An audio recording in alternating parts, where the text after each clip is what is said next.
ਗੋਲੀਆਂ ਚੱਲੀਆਂ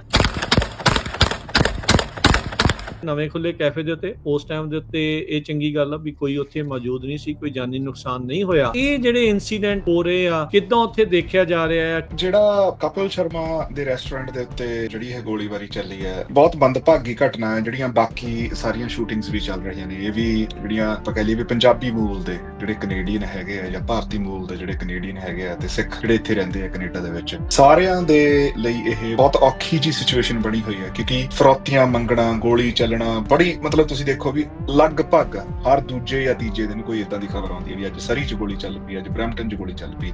ਲੋਕਾਂ ਦੇ ਮਨਾਂ 'ਚ ਕੀ ਜਿਹੜਾ ਵਿਚਾਰ ਆ ਲਾ ਐਂਡ ਆਰਡਰ ਨੂੰ ਲੈ ਕੇ, ਇੱਕ ਸਿੱਖ ਪਰਸਪੈਕਟਿਵ ਤੋਂ ਤੇ ਇੱਕ ਆਮ ਕੈਨੇਡੀਅਨ ਪਰਸਪੈਕਟਿਵ ਤੋਂ, ਕਿੱਦਾਂ ਜਿਹੜਾ ਉਹ ਦੇਖਿਆ ਜਾ ਰਿਹਾ ਸਾਰੇ ਮਾਮਲੇ? ਜਿਹੜਾ ਲਾ ਐਂਡ ਆਰਡਰ ਆ ਉਹ ਦਿਨ ਬ ਦਿਨ ਉਹਦੇ ਵਿੱਚ ਨਿਗਾਰ ਆ ਰਿਹਾ ਵੀ ਸਿਚੁਏਸ਼ਨ ਵਿਗੜਦੀ ਜਾ ਰਹੀ ਹੈ। ਸਰਕਾਰ ਬਦਲਣ ਤੋਂ ਬਾਅਦ ਜਿਹੜਾ ਓਵਰਆਲ ਕੈਨੇਡਾ ਦੀ ਇੱਕ ਪੋਜੀਸ਼ਨਿੰਗ ਚੇਂਜ ਹੋਈ ਹੈ ਵੀ ਹਾਂ ਅਸੀਂ ਇੰਡੀਆ ਨਾਲ ਜਿਹੜੇ ਦੁਬਾਰਾ ਸੰਬੰਧ ਸੁਧਾਰਨੇ ਆ ਤੇ ਇੰਡੀਆ ਸਾਡਾ ਇੱਕ ਏਸ਼ੀਆ ਪੈਸੀਫਿਕ ਦੇ ਵਿੱਚ ਸਾਡਾ ਇੱਕ ਪਾਰਟਨਰ ਹੈ ਤੇ ਉਹੀ ਸੰਬੰਧ। ਉਹਦੇ ਤੋਂ ਬਾਅਦ ਜਿਹੜੇ ਚੇਂਜਸ ਆਏ ਨੇ ਉਹਦੇ ਤੋਂ ਵੀ ਜਿਹੜੀ ਸਿੱਖ ਕਮਿਊਨਿਟੀ ਉਹ ਥੋੜੀ ਚਿੰਤਾ ਦਾ ਵਿਸ਼ਾ ਹੈ। ਉਹ ਵੀ ਇੱਕ ਖਬਰ ਆ ਰਹੀ ਸੀ ਕੈਨੇਡਾ ਤੋਂ, ਭਾਰਤੀ ਮੂਲ ਦੇ ਜਿਹੜੇ ਵਿਦਿਆਰਥੀ ਆ ਉਹ 2 ਜਣੇ ਆ, ਉਹ ਇੱਕ ਮਿਡ ਈਅਰ ਕੋਲੀਜਨ ਹੋਇਆ ਸੀਗਾ, ਸਟੂਡੈਂਟ ਪਾਇਲਟ ਸੀਗੇ, ਉਹਨਾਂ ਦੀ ਵਿਚਾਰਿਆਂ ਦੀ ਉੱਥੇ ਮੌਤ ਹੋ ਗਈ ਆ। ਵਿਨੀਪੈਗ ਤੋਂ ਘੰਟਾ ਸਾਊਥ ਵੱਲ US ਬਾਰਡਰ ਵੱਲ ਪੈਂਦਾ ਜੀ, ਮਾਡਰਨ ਕਸਬਾ ਹੈਗਾ। ਉੱਥੇ ਦਾ ਇਹ ਡਰਾਈਵਿੰਗ ਸਕੂਲ ਸੀਗਾ।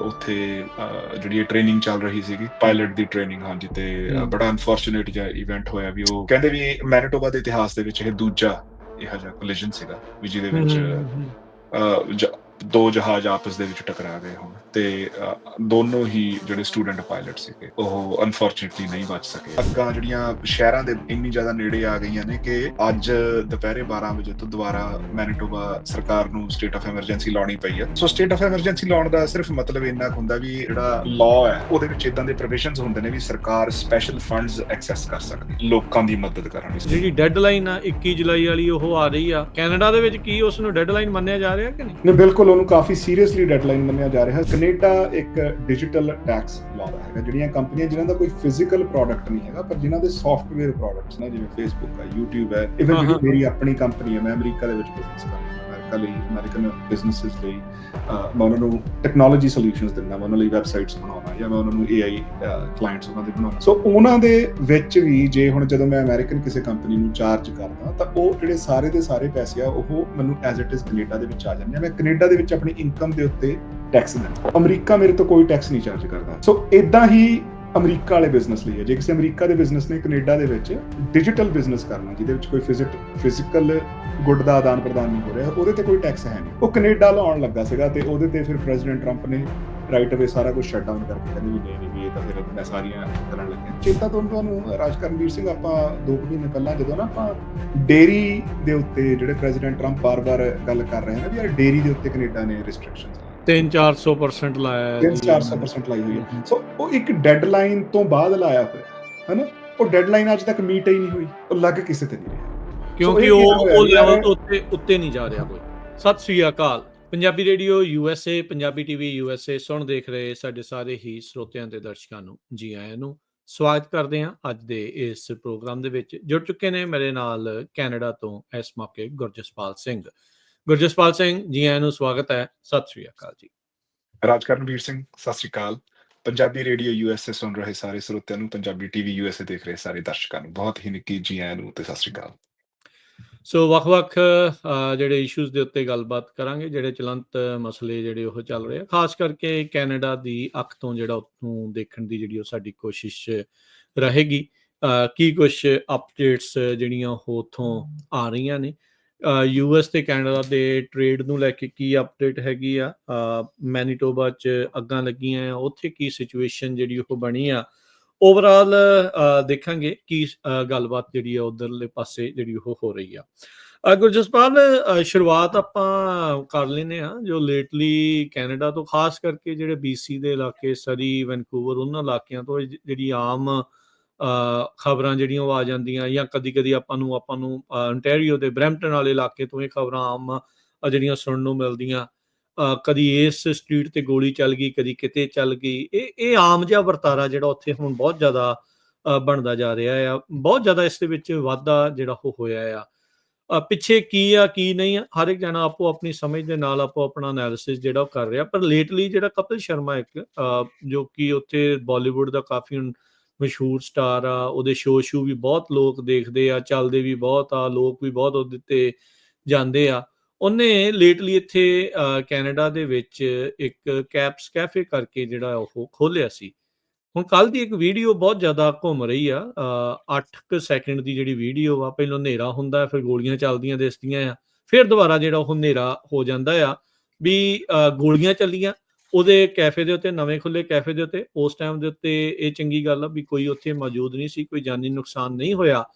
ਪਰ ਇਹ ਜਿਹੜੇ ਇਨਸੀਡੈਂਟ, ਇਹ ਜਿਹੜੇ ਹੋ ਰਹੇ ਆ, ਕਿੱਦਾਂ ਉੱਥੇ ਦੇਖਿਆ ਜਾ ਰਿਹਾ ਆ ਕਿ ਕਿਵੇਂ ਜਿਹੜੀ ਇਸ ਦੀ ਚਰਚਾ ਜਿਹੜੀ ਉਹ ਹੋ ਰਹੀ ਆ, ਫਰੌਤੀਆਂ ਦਾ ਸਿਲਸਿਲਾ ਵੀ ਨਾਲ ਦੇ ਨਾਲ ਆ, ਕਾਫੀ ਕੁਝ ਹੋ ਰਿਹਾ, ਕਾਫੀ ਰਲਗੱਡ ਆ। ਕਿੱਦਾਂ ਦੇਖ ਰਹੇ ਆ ਇਹ ਸਾਰੀਆਂ ਚੀਜ਼ਾਂ ਨੂੰ?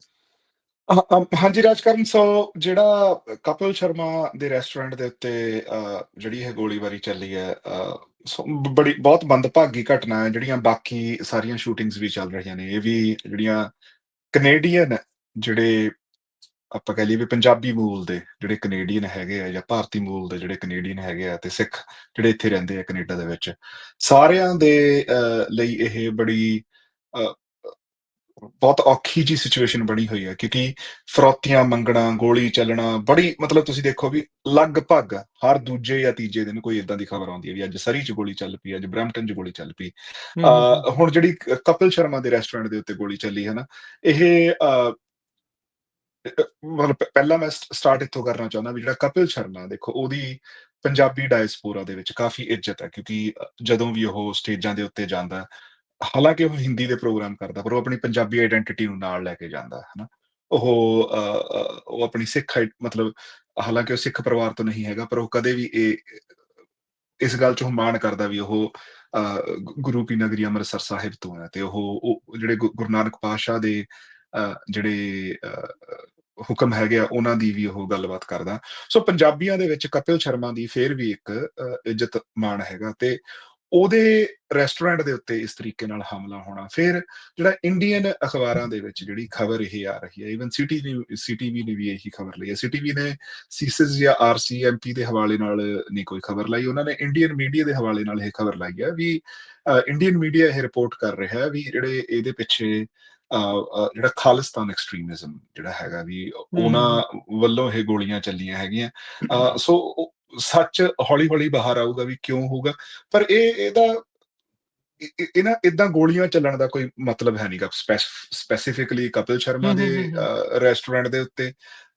ਤੇ ਜੇ ਆਪਾਂ ਇਨ ਜਨਰਲ ਕਹੀਏ ਹਨਾ, ਵੀ ਪਿਛਲੇ ਹਫ਼ਤੇ ਜਾਂ ਉਸ ਤੋਂ ਪਿਛਲੇ ਹਫ਼ਤੇ ਹੋਰ ਇੱਕ ਜਿਹੜੇ ਸਰੀ ਦੇ ਹਿੰਦੂ ਬਿਜ਼ਨਸਮੈਨ ਸੀਗੇ, ਉਹਨਾਂ ਦਾ ਨਾਮ ਤੋਂ ਹਿੰਦੂ ਸੀਗੇ, ਮੇਬੀ ਉਹ ਪ੍ਰੈਕਟਿਸਿੰਗ ਸਿੱਖ ਹੋਣ ਕਈ ਵਾਰੀ, ਹਨਾ, ਪਤਾ ਨਹੀਂ ਲੱਗਦਾ ਸਾਨੂੰ।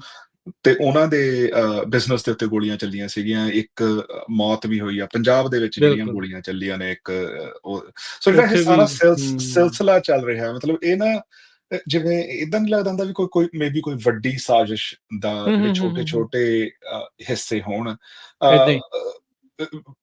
ਪੂਰੀ ਜਿਹੜੀ ਖੇਡ ਆ, ਉਹ ਦੇਖੋ ਸਮਾਂ ਪਾ ਕੇ ਸਮਝ ਆਊਗੀ ਵੀ ਉਹ ਕੀ ਚੱਲ ਰਹੀ ਹੈ। ਪਰ ਐਜ਼ ਜਿਹੜੇ ਕੈਨੇਡੀਅਨ ਸਿੱਖਾਂ ਲਈ, ਜਿਹੜੇ ਕੈਨੇਡੀਅਨ ਪੰਜਾਬੀ ਮੂਲ ਦੇ ਪੰਜਾਬੀ ਭਾਈਚਾਰੇ ਦੇ ਬੰਦੇ ਹੈਗੇ ਆ, ਈਵਨ ਜਿਹੜੇ ਭਾਰਤੀ ਮੂਲ ਦੇ ਬੰਦੇ ਹੈਗੇ, ਸਾਰਿਆਂ ਲਈ ਇਹ ਬੜੀਆਂ ਮੰਦਭਾਗੀਆਂ ਘਟਨਾ। ਦੇਖੋ ਇਹਨੇ ਹੋਰ ਨਹੀਂ ਕੁਝ ਕਰਨਾ, ਇਹਨੇ ਰਿਫਟ ਵਧਾਉਣਾ ਕਮਿਊਨਿਟੀਜ਼ ਦੇ ਵਿੱਚ, ਕਿਉਂਕਿ ਜਿਹੜੇ ਪਾੜੇ ਪਾਉਣ ਵਾਲੀਆਂ ਫੋਰਸਿਸ ਹੁੰਦੀਆਂ, ਜਿਹੜਾ ਚਾਹੁੰਦੀਆਂ ਨੇ ਵੀ ਹਾਂ ਜਿਹੜੇ ਦੋ ਕਮਿਊਨਿਟੀਜ਼ ਆ ਉਹ ਆਪਸ 'ਚ ਰਲ ਮਿਲ ਕੇ ਨਾ ਰਹਿਣ, ਹਨਾ। ਕਿਉਂਕਿ ਮਿਸ ਇਨਫੋਰਮੇਸ਼ਨ ਦਾ ਦੌਰ ਹੈ, ਇੰਟਰਨੈਟ ਦੇ ਉੱਤੇ ਕਿਸੇ ਨੇ ਕੋਈ ਗੱਲ ਚਲਾਤੀ, ਕਿਸੇ ਨੇ ਕੋਈ ਗੱਲ ਚਲਾਤੀ, ਹਨਾ, ਤੇ ਉਹਦੇ ਵਿੱਚ ਸੱਚ ਕਿਤੇ ਰੁਲ ਕੇ ਰਹਿ ਜਾਂਦਾ, ਉਸ ਚੀਜ਼ 'ਚ ਅਸਲੀ ਗੱਲ ਦਾ ਕਿਸੇ ਨੂੰ ਪਤਾ ਨਹੀਂ ਲੱਗਦਾ। ਸੋ ਜਿਹੜਾ ਨੈਰੇਟਿਵ ਚੱਲ ਜਾਂਦਾ ਹੈ ਉਹੀ ਉੱਤੇ ਆ ਜਾਂਦਾ ਤੇ ਉਹੀ ਮੂਹਰੇ ਜਾਂਦਾ। ਸੋ ਉਹਦੇ ਕਰਕੇ ਚਿੰਤਾ ਦਾ ਵਿਸ਼ਾ ਤਾਂ ਹੈ। ਤੇ ਜਿਹੜੀ ਸਾਰੀ ਕਮਿਊਨਿਟੀ ਹੈਗੀ ਹੈ ਕੈਨੇਡਾ ਦੇ ਵਿੱਚ, ਜਿਹੜਾ ਆਪਣਾ ਰਹਿੰਦੇ ਆਪਣੇ ਬੰਦੇ ਰਹਿੰਦੇ ਆ, ਉਹਨਾਂ ਲਈ ਇਹ ਫਿਕਰ ਦੀ ਗੱਲ ਹੈ। ਸਾਰੇ ਸੀਸਿਸ ਨੂੰ, ਆਰਸੀਐਮਪੀ ਨੂੰ, ਜਾਂ ਜਿਹੜੀ ਕੈਨੇਡੀਅਨ ਗਵਰਨਮੈਂਟ ਹੈ, ਕੈਨੇਡੀਅਨ ਪੁਲਿਸ ਆ, ਉਹਨੂੰ ਇਹ ਗੱਲ ਤਾਂ ਜਦੋਂ ਵੀ ਹੁਣ ਇਹ ਗੱਲ ਚੱਲਣ ਲੱਗ ਪਈ ਆ ਪੋਲੀਟੀਕਲ ਸਰਕਲਸ ਦੇ ਵਿੱਚ ਵੀ, ਯਾਰ ਇਸ ਗੱਲ ਤੇ ਨੱਥ ਪਾਓ ਤੁਸੀਂ, ਠੀਕ ਹੈ ਨਾ। ਫਿਰ ਵੀ ਕੈਨੇਡਾ ਮਾੜਾ ਮੋਟਾ ਮੁਲਕ ਤਾਂ ਹੈ ਨਹੀਂਗਾ, ਇਹਨਾਂ ਕੋਲੇ ਸਿਸਟਮਸ ਇਨ ਪਲੇਸ ਆ, ਸਾਰਾ ਕੁਛ ਹੈ। ਤੇ ਜੇ ਸੀਰੀਅਸ ਐਫਰਟ ਕੀਤੀ ਜਾਵੇ ਸਰਕਾਰੀ ਤੌਰ ਤੇ, ਇਹਨਾਂ ਚੀਜ਼ਾਂ ਨੂੰ ਕੰਟਰੋਲ ਕੀਤਾ ਜਾ ਸਕਦਾ, ਤੇ ਮੇਰੇ ਖਿਆਲ ਨਾਲ ਹੁਣ ਉਹ ਸਮਾਂ ਆ ਗਿਆ ਵੀ ਇਹਨੂੰ ਬਹੁਤਾ ਚਿਰ ਨਹੀਂ ਇਸ ਤਰੀਕੇ ਨਾਲ ਜਾਣ ਦਿੱਤਾ ਜਾ ਸਕਦਾ। ਦੇਖੋ ਗੁਰਜਸਪਾਲ ਸਿੰਘ, ਆਪਾਂ ਦੇਖਿਆ ਵੀ ਇਸ ਤੋਂ ਪਹਿਲਾਂ ਜਿਹੜੇ ਪੰਜਾਬੀ ਹੋਰ ਵੀ ਕਲਾਕਾਰ ਆ, ਚਾਹੇ ਉਹ ਗਿੱਪੀ ਗਰੇਵਾਲ ਸੀਗਾ, ਏਪੀ ਢਿੱਲੋਂ ਵੀ ਸੀਗਾ, ਜੀ ਕਰਨ ਔਜਲਾ ਵੀ ਸੀ, ਉਹਨਾਂ ਦੇ ਘਰਾਂ ਦੇ ਉੱਤੇ ਵੀ ਗੋਲੀਆਂ ਚੱਲ ਹਟੀਆਂ। ਆ ਹੁਣੇ ਜੀ ਹੁਣੇ ਆ ਦੇਖਿਆ ਇੱਕ ਜਿਹੜੀ ਕੋਈ ਅਦਾਕਾਰਾ ਸੀ, ਉਹਦੇ ਵੀ ਪਿਓ ਨੂੰ ਮਾਰਨ ਦੀ ਜਿਹੜੀ ਉਹ ਕੋਸ਼ਿਸ਼ ਆ, ਫਰੌਤੀ ਤਾਂ ਉੱਥੇ ਐ ਆ ਆਮ ਚੱਲ ਰਹੀ ਆ। ਕੈਨੇਡੀਅਨ ਲਾ ਦੇ ਉੱਤੇ ਤੇ ਲਾ ਐਂਡ ਆਰਡਰ ਦੇ ਉੱਤੇ ਸਵਾਲ ਤਾਂ ਜਿਹੜੇ ਇੱਥੇ ਉੱਠਦੇ ਹੀ ਆ ਵੀ ਚੱਲ ਕੀ ਰਿਹਾ ਆ, ਵੀ ਕੋਈ ਬਾਹਰੋਂ ਉੱਥੇ ਕਹੀ ਜਾਂਦੇ ਵੀ ਬਿਸ਼ਨੋਈ ਵਾਲੇ ਆਹ ਕਰਾ ਦਿੰਦੇ ਆ, ਉਹ ਉਹਨਾਂ ਦੇ ਆਹ ਬੰਦੇ ਆ। ਸੋ ਇਹਨਾਂ ਦੀ ਲਾ ਐਨਫੋਰਸਮੈਂਟ ਮਤਲਬ ਚੱਲ ਕੀ ਰਿਹਾ ਆ, ਵੀ ਲਾ ਐਂਡ ਆਰਡਰ ਦੀ ਸਥਿਤੀ ਹੈ ਕਿੱਦਾਂ ਦੀ ਆ ਇੱਥੇ। ਸੌਰੀ, ਮੈਂ ਥੋੜੀ ਜਿਹੀ ਗੱਲ ਪਿੱਛੇ ਲੈ ਕੇ ਜਾਣਾ, ਜਿਹੜੀ ਤੁਸੀਂ ਗੱਲ ਕੀਤੀ ਵੀ ਇੱਕ ਵੱਡੀ ਸਾਜ਼ਿਸ਼ ਦੇ ਤਹਿਤ ਆਪਾਂ ਇਹ ਵੀ ਗੁਰਜਸਪਾਲ ਸਿੰਘ ਦੇਖ ਰਹੇ ਇੱਕ ਬ੍ਰਿਤਾਂਤ ਹੋਰ ਵੀ ਸਿਰਜ ਹੋ ਰਿਹਾ ਨਾ। ਇਸ ਸਾਰੇ ਮਾਮਲੇ ਦੇ ਵਿੱਚ ਜਿਹੜੀਆਂ ਐਕਸਟਰਾ ਜੁਡੀਸ਼ੀਅਲ ਕਿਲਿੰਗ ਆ ਫੇਰ ਸ਼ੁਰੂ ਹੋ ਚੁੱਕੀਆਂ। ਨਿੱਤ ਆਏ ਦਿਨ ਆਪਾਂ ਨੂੰ ਪੰਜਾਬ ਤੋਂ ਜਿਹੜੀ ਉਹ ਖਬਰ ਆਉਂਦੀ ਆ, ਇੱਥੇ ਐਨਕਾਊਂਟਰ ਕਰਤਾ, ਇੱਥੇ 2 ਢੇਰ ਕਰਤੇ, ਉਹ ਕਰਤੇ। ਜੀ ਪੰਜਾਬ ਪੁਲਿਸ ਫੜਨ ਦੇ ਵਿੱਚ ਨਾਕਾਮਯਾਬ ਰਹਿੰਦੀ, ਗੋਲੀ ਮਾਰਨ ਦੇ ਵਿੱਚ ਹਮੇਸ਼ਾ ਕਾਮਯਾਬ ਰਹਿੰਦੀ। ਇਹ ਇੱਕ ਦੇਖੋ, ਕਿਸੇ ਨੇ ਜੇ ਜ਼ਿੰਮੇਵਾਰੀ ਨਹੀਂ ਲਈ, ਭਾਰਤੀ ਮੀਡੀਆ ਪਹਿਲੋਂ ਹੀ ਕਹਿ ਰਿਹਾ ਵੀ ਬੱਬਰ ਖਾਲਸਾ ਦੇ ਹਰਜੀਤ ਸਿੰਘ ਲਾਡੀ ਨੇ ਜਿਹੜੀ ਜ਼ਿੰਮੇਵਾਰੀ ਜਿਹੜੀ ਉਹ ਚੱਕ ਲਈ ਆ। ਉਹ ਇਹ ਚੱਲ ਕੀ ਜਿਹੜਾ ਹੋ ਰਿਹਾ ਆ, ਜਿੱਦਾਂ ਤੁਸੀਂ ਨਾਲ ਇਹ ਵੀ ਕਿਹਾ ਨਾ ਵੀ ਇੱਕ ਰਿਫਟ ਵਧਾਉਣ ਦੀ ਗੱਲ, ਜਾਂ ਕਹਿ ਲਓ ਵੀ ਸਿੱਖਾਂ ਪ੍ਰਤੀ ਜਾਂ ਪੰਜਾਬੀਆਂ ਪ੍ਰਤੀ ਇੱਕ ਨਫ਼ਰਤ ਦਾ ਬੀਜ ਜਿਹੜਾ ਆ ਉਹਨਾਂ ਨੇ ਬੋਇਆ ਆ, ਉਹਨੂੰ ਪਾਣੀ ਦਿੱਤਾ ਜਾ ਰਿਹਾ ਵੀ ਇਹ ਤੋਂ ਜਿਹੜਾ ਕੁਛ ਰੁੱਖ ਗਾਇਆ ਜਾਵੇ। ਤੇ ਫਿਰ ਜਿਹੜੀਆਂ ਉੱਥੇ ਐਨਕਾਊਂਟਰਸ ਹੋ ਰਹੇ ਆ, ਜਿੱਥੇ ਸਵਾਲ ਚੱਕੇ ਜਾਂਦੇ ਆ, ਹਿਊਮਨ ਰਾਈਟਸ ਦੀ ਗੱਲ ਹੁੰਦੀ ਆ ਵੀ ਅਸਲੀ ਆ ਕਿ ਨਕਲੀ ਆ ਜਾਂ ਕਿੱਦਾਂ ਆ ਜਾਂ ਕਿਵੇਂ ਆ, ਵੀ ਉਹ ਸਵਾਲ ਕਰਨੇ ਬੰਦ ਹੋ ਜਾਣ, ਵੀ ਉਹਨੂੰ ਇੱਕ ਰਾਹ ਜਿਹੜਾ ਉਹ ਪੱਧਰਾ ਜਿਹੜਾ ਉਹ ਕੀਤਾ ਜਾ ਰਿਹਾ। ਸੋ ਜਿਹੜੀ ਅਕਸਰ ਆਪਾਂ ਇਹ ਗੱਲ ਸੁਣਦੇ ਰਹੇ ਆ ਨਾ ਵੀ ਉਦੋਂ ਤੋਂ ਲੈ ਕੇ ਤੇ ਹੁਣ ਤੱਕ ਅਜੇ ਵੀ ਉਸੇ ਤਰੀਕੇ ਦੇ ਨਾਲ ਨਸਲਕੁਸ਼ੀ ਜਿਹੜੀ ਚੱਲ ਰਹੀ ਆ, ਕਿਤੇ ਨਾ ਕਿਤੇ ਉਹਦੇ ਪੈਰ ਜਿਹੜੇ ਉਹ ਆਪਾਂ ਨੂੰ ਉਹਦੇ ਪਰਛਾਵੇਂ ਆ, ਉਹ ਇਹਨਾਂ ਉਦਾਹਰਨਾਂ 'ਚ ਇਹਨਾਂ ਚੀਜ਼ਾਂ ਦੇ ਵਿੱਚ ਜਿਹੜਾ ਉਹ ਨਜ਼ਰ ਜਿਹੜਾ ਉਹ ਆਉਂਦਾ ਆ।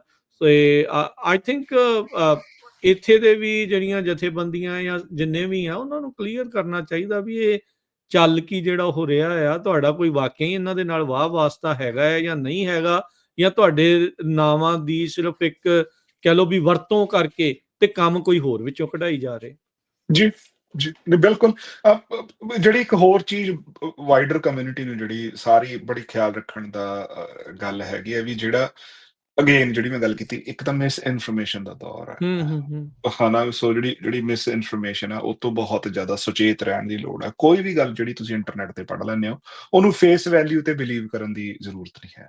ਦੂਜੀ ਗੱਲ ਵੀ ਤੁਹਾਨੂੰ ਜਿਹੜੇ ਨਾ ਇੱਕ ਜਿਹੜਾ ਕਈ ਵਾਰੀ ਗਰਮ ਖੂਨ ਹੁੰਦਾ, ਉਹ ਵਾਇਲੈਂਸ ਲਈ ਬਹੁਤ ਛੇਤੀ ਉਕਸਾਇਆ ਜਾਂਦਾ ਹਨਾ ਵੀ, ਤੇ ਕਈ ਵਾਰੀ ਉਹੀ ਅਗਲੇ ਚਾਹੁੰਦੇ ਹੁੰਦੇ ਆ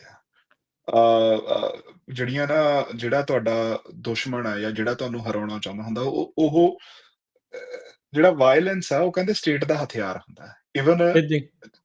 ਇਵਨ ਜਿਹੜਾ ਆਪੋਜੀਸ਼ਨ ਹੈ, ਇਵਨ ਜਿਹੜਾ ਬੰਦਾ ਕੋਈ ਆਪਣੇ ਹੱਕਾਂ ਲਈ ਲੜ ਰਿਹਾ ਹੈ, ਉਹਦੇ ਲਈ ਵੀ ਵਾਇਲੈਂਸ ਇੱਕ, ਜੇ ਉਹ ਕਦੇ ਵਾਇਲੈਂਟ ਹੋ ਲਵੇ ਤਾਂ ਉਹ ਸਟੇਟ ਦੇ ਪੱਖ ਵਿੱਚ ਬਹੁਤ ਵਾਰੀ ਭੁਗਤ ਜਾਂਦਾ ਹੁੰਦਾ। ਇਦਾਂ ਹੀ ਹੁੰਦੇ ਜਦੋਂ ਵੀ ਪ੍ਰੋਟੈਸਟ ਕਿਤੇ ਮਾੜਾ ਮੋਟਾ ਵਾਇਲੈਂਟ ਹੁੰਦੇ, ਭੰਨ ਤੋੜ ਕਰਦੇ, ਤਾਂ ਹਮੇਸ਼ਾ ਸਟੇਟ ਦੇ ਹੱਕ 'ਚ ਉਹ ਗੱਲ ਭੁਗਤਦੀ, ਸਟੇਟ ਦੇ ਹੱਕ 'ਚ ਗੱਲ ਭੁਗਤਦੀ ਆ। ਸੋ ਬਹੁਤ ਖਿਆਲ ਰੱਖਣ ਦੀ ਲੋੜ ਹੈ ਵੀ ਤੁਹਾਨੂੰ, ਮਤਲਬ ਮੈਨੂੰ ਨਹੀਂ ਪਤਾ ਵੀ ਇਹ ਕਿਵੇਂ ਹੋ ਰਿਹਾ, ਕੌਣ ਹੋ ਰਿਹਾ, ਕਿਵੇਂ ਕਰਾ ਰਿਹਾ ਹੈ ਨਾ, ਪਰ ਜਿਹੜੀਆਂ ਇਹ ਗੱਲਾਂ ਨਾ ਆਪਣੇ ਫੇਸਬੁੱਕ ਤੇ ਆਮ ਹੀ ਚੱਲ ਪੈਂਦੀਆਂ, ਯਾਰ ਫਲਾਣੇ ਨੂੰ ਮਾਰ ਦੇਣਾ ਚਾਹੀਦਾ, ਧਮਕੇ ਨੂੰ ਮਾਰ ਦੇਣਾ ਚਾਹੀਦਾ ਹਨਾ।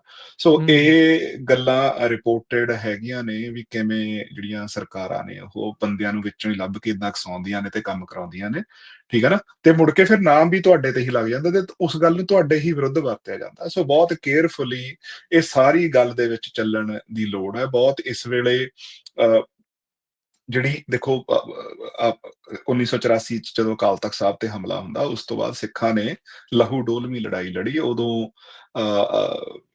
ਜਿਹੜਾ ਹਥਿਆਰਬੰਦ ਸੰਘਰਸ਼ ਹੋਇਆ, ਜਿਹੜੀ ਇਸ ਵੇਲੇ ਜਿਹੜਾ ਹੁਣ ਸਮਾਂ ਹੈਗਾ, ਇਹਦੇ ਚ ਹਾਲੇ ਤੱਕ ਕੈਪੈਸਿਟੀ ਬਿਲਡਿੰਗ ਦੀ ਲੋੜ ਹੈ, ਪੜ੍ਹਨ ਦੀ ਲੋੜ ਹੈ ਸਾਨੂੰ, ਆਪਣੇ ਫੀਲਡ ਦੇ ਮਾਹਰ ਬਣਨ ਦੀ ਲੋੜ ਹੈ, ਗੱਲਾਂ ਨੂੰ ਸਮਝਣ ਦੀ ਲੋੜ ਹੈਗੀ ਆ। ਵੀ ਕਈ ਵਾਰੀ ਕਿਸੇ ਏਦਾਂ ਬਹਾ ਦੇ ਵਿੱਚ ਆ ਕੇ ਜਿਹੜੀਆਂ ਇਹ ਚੀਜ਼ਾਂ ਹੋ ਰਹੀਆਂ ਨੇ, ਸ਼ਾਇਦ ਇਹ ਨਾ ਹੋਵੇ ਵੀ ਕਿਤੇ ਸਾਨੂੰ ਹੀ ਸਾਡੇ ਆਪਣੇ ਅਗੇਂਸਟ ਹੀ ਵਰਤਿਆ ਜਾ ਰਿਹਾ ਹੋਵੇ। ਸੋ ਬੜੇ ਕੇਅਰਫੁਲੀ ਟ੍ਰੈਡ ਕਰਨ ਦੀ ਲੋੜ ਹੈ।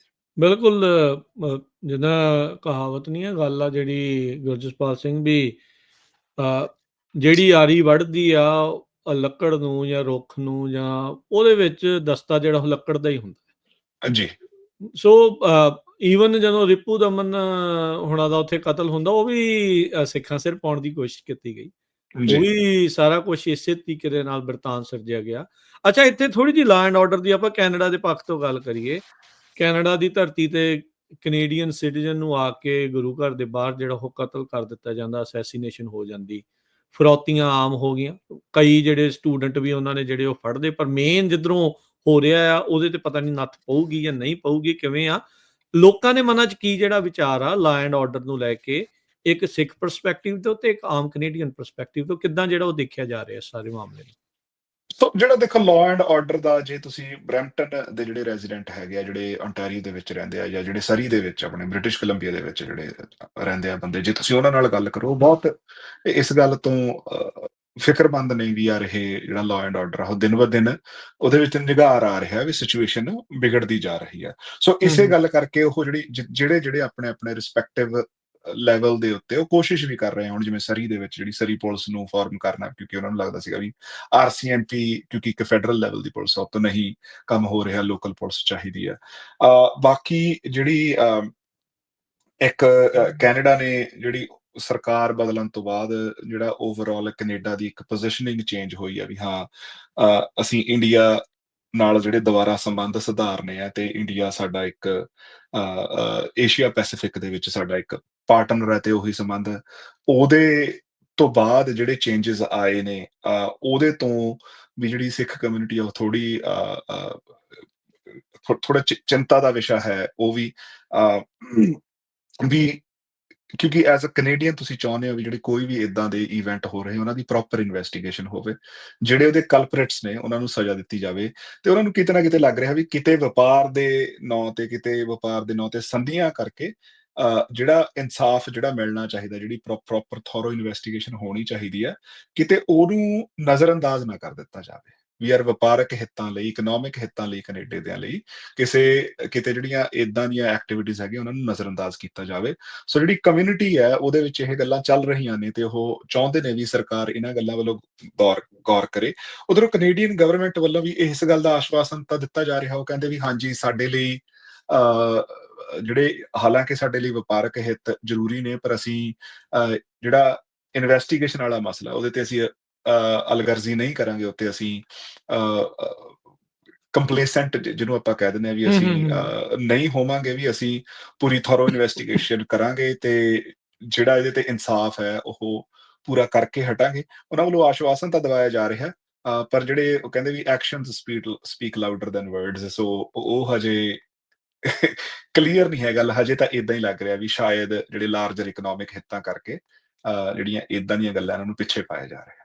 ਨਹੀਂ ਬਿਲਕੁਲ, ਜਿਹੜੇ ਹੁਣ ਇੰਡੀਆ ਕੈਨੇਡਾ ਦੀਆਂ ਜਿਹੜੀਆਂ ਡੀਲਸ ਨੂੰ ਲੈ ਕੇ, ਉਹਨਾਂ ਦੇ ਜਿਹੜੇ ਰਿਸ਼ਤਿਆਂ ਦੇ ਵਿੱਚ ਸੁਧਾਰ ਨੂੰ ਲੈ ਕੇ ਜਿਹੜੀ ਗੱਲ ਚੱਲ ਰਹੀ ਆ ਗੁਰਜਸਪਾਲ ਸਿੰਘ, ਉਸੇ ਤੋਂ ਲੈ ਕੇ ਹੀ ਜਿਹੜੀ ਚਿੰਤਾ ਆ ਉਹ ਪ੍ਰਗਟਾਈ ਗਈ ਆ। ਆਪਾਂ ਦੇਖਿਆ ਵੀ ਵਰਲਡ ਸਿੱਖ ਆਰਗੇਨਾਈਜੇਸ਼ਨ ਵਾਲਿਆਂ ਨੇ ਵੀ ਉਸ ਦੇ ਉੱਤੇ ਇੱਕ ਜਿਹੜਾ ਸਪਸ਼ਟ ਸਟੈਂਡ ਜਿਹੜਾ ਉਹ ਕਲੀਅਰ ਕੀਤਾ ਆ ਵੀ ਕਿਸ ਤਰੀਕੇ ਦੇ ਨਾਲ ਕੈਨੇਡਾ ਨੂੰ ਇਹ ਜਿਹੜੀ ਤੁਸੀਂ ਗੱਲ ਆਖੀ ਵੀ ਕੰਪਲੇਸੈਂਟ ਨਹੀਂ ਜਿਹੜਾ ਉਹ ਹੋਣਾ ਚਾਹੀਦਾ। ਸੋ ਮਲਟੀਪਲ ਚੀਜ਼ਾਂ ਹੁੰਦੀਆਂ ਆ, ਮਲਟੀਪਲ ਐਂਗਲਸ ਜਿਹੜੇ ਉਹ ਦੇਖਣੇ ਹੁੰਦੇ ਆ। ਜਿੱਥੇ ਕੈਨੇਡੀਅਨਸ ਇੱਕ ਕੈਨੇਡੀਅਨ ਅੱਖ ਤੋਂ ਦੇਖਣਾ ਆ ਵੀ ਉੱਥੇ ਦੀ ਇਕੋਨਮੀ ਲਈ ਕੀ ਚੰਗਾ ਕੀ ਮਾੜਾ, ਇੱਕ ਐਜ਼ ਏ ਕਮਿਊਨਿਟੀ, ਇੱਕ ਭਾਈਚਾਰਾ ਸਿੱਖ ਦੇ ਤੌਰ ਤੇ, ਪੰਜਾਬੀ ਦੇ ਤੌਰ ਤੇ ਤੁਸੀਂ ਉਸ ਐਂਗਲ ਤੋਂ ਵੀ ਦੇਖਣਾ ਵੀ ਜੋ ਇੱਥੇ ਧੱਕਾ ਉਹਨਾਂ ਦੇ ਉਲਟ ਹੋ ਰਿਹਾ, ਅਸੈਸੀਨੇਸ਼ਨ ਅਟੈਂਪਟਸ, ਇੱਕ ਵੱਡੇ ਲੀਡਰ ਦੀ ਰੈਕੀ ਜਿਹੜੀ ਹੋਣੀ, ਉਹ ਸਾਰੀਆਂ ਚੀਜ਼ਾਂ ਜਿਹੜੀਆਂ ਹੋਣੀਆਂ, ਉਹ ਵੀ ਐਂਗਲ ਜਿਹੜਾ ਉਹ ਬਹੁਤ ਅਹਿਮ ਆ ਵੀ ਜਿਸ ਮੁਲਕ ਨੂੰ, ਜਿਸ ਥਾਂ ਨੂੰ ਛੱਡ ਕੇ ਆਏ ਆਪਾਂ ਆਪਣੀ ਧਰਤੀ ਨੂੰ, ਜੇ ਇੱਥੇ ਆਏ ਤੇ ਇੱਥੇ ਆ ਕੇ ਵੀ ਜੇ ਉਸ ਸਰਕਾਰ ਨੇ ਇਹੀ ਕੁਝ ਕਰਨਾ ਤਾਂ ਫਿਰ ਥੋੜਾ ਕੰਮ ਜਿਹੜਾ ਉਹ ਔਖਾ ਬਣ ਜਾਂਦਾ। ਸੋ ਸਾਰਿਆਂ ਨੂੰ ਜਿਹੜੇ ਕੈਨੇਡੀਅਨਸ ਆ ਉਹਨਾਂ ਨੂੰ ਜ਼ਰੂਰ ਇਸ ਦੇ ਪ੍ਰਤੀ ਸੁਹਿਰਤਾ ਦੇ ਨਾਲ ਸੋਚਦੇ ਹੋਏ ਆਪੋ ਆਪਣੇ ਜਿਹੜੇ ਪਾਲਿਸੀ ਮੇਕਰਸ ਆ ਉਹਨਾਂ ਦੇ ਨਾਲ ਹਮੇਸ਼ਾ ਗੱਲ ਕਰਨੀ ਚਾਹੀਦੀ, ਉਹਨਾਂ ਤੇ ਜੀ ਦਬਾਅ ਜੀ ਜਿਹੜਾ ਆ ਉਹ ਬਣਾ ਕੇ ਰੱਖਣਾ ਜਿਹੜਾ ਉਹ ਚਾਹੀਦਾ ਹੈ। ਜਿਹੜੀ ਮਤਲਬ ਕੈਨੇਡੀਅਨ ਸੋਇਲ ਦੇ ਉੱਤੇ ਕੈਨੇਡੀਅਨ ਸਿਟੀਜ਼ਨ ਆ, ਜਿਹੜਾ ਕੈਨੇਡੀਅਨ ਰੈਜ਼ੀਡੈਂਟ ਆ, ਉਹਦੀ ਜਿਹੜੀ ਸੁਰੱਖਿਆ ਦੀ ਜ਼ਿੰਮੇਵਾਰੀ ਆ ਉਹ ਸਰਕਾਰ ਦੀ ਬਣਦੀ ਆ। ਬਿਲਕੁਲ ਬਿਲਕੁਲ ਸਾਰਿਆਂ ਨੂੰ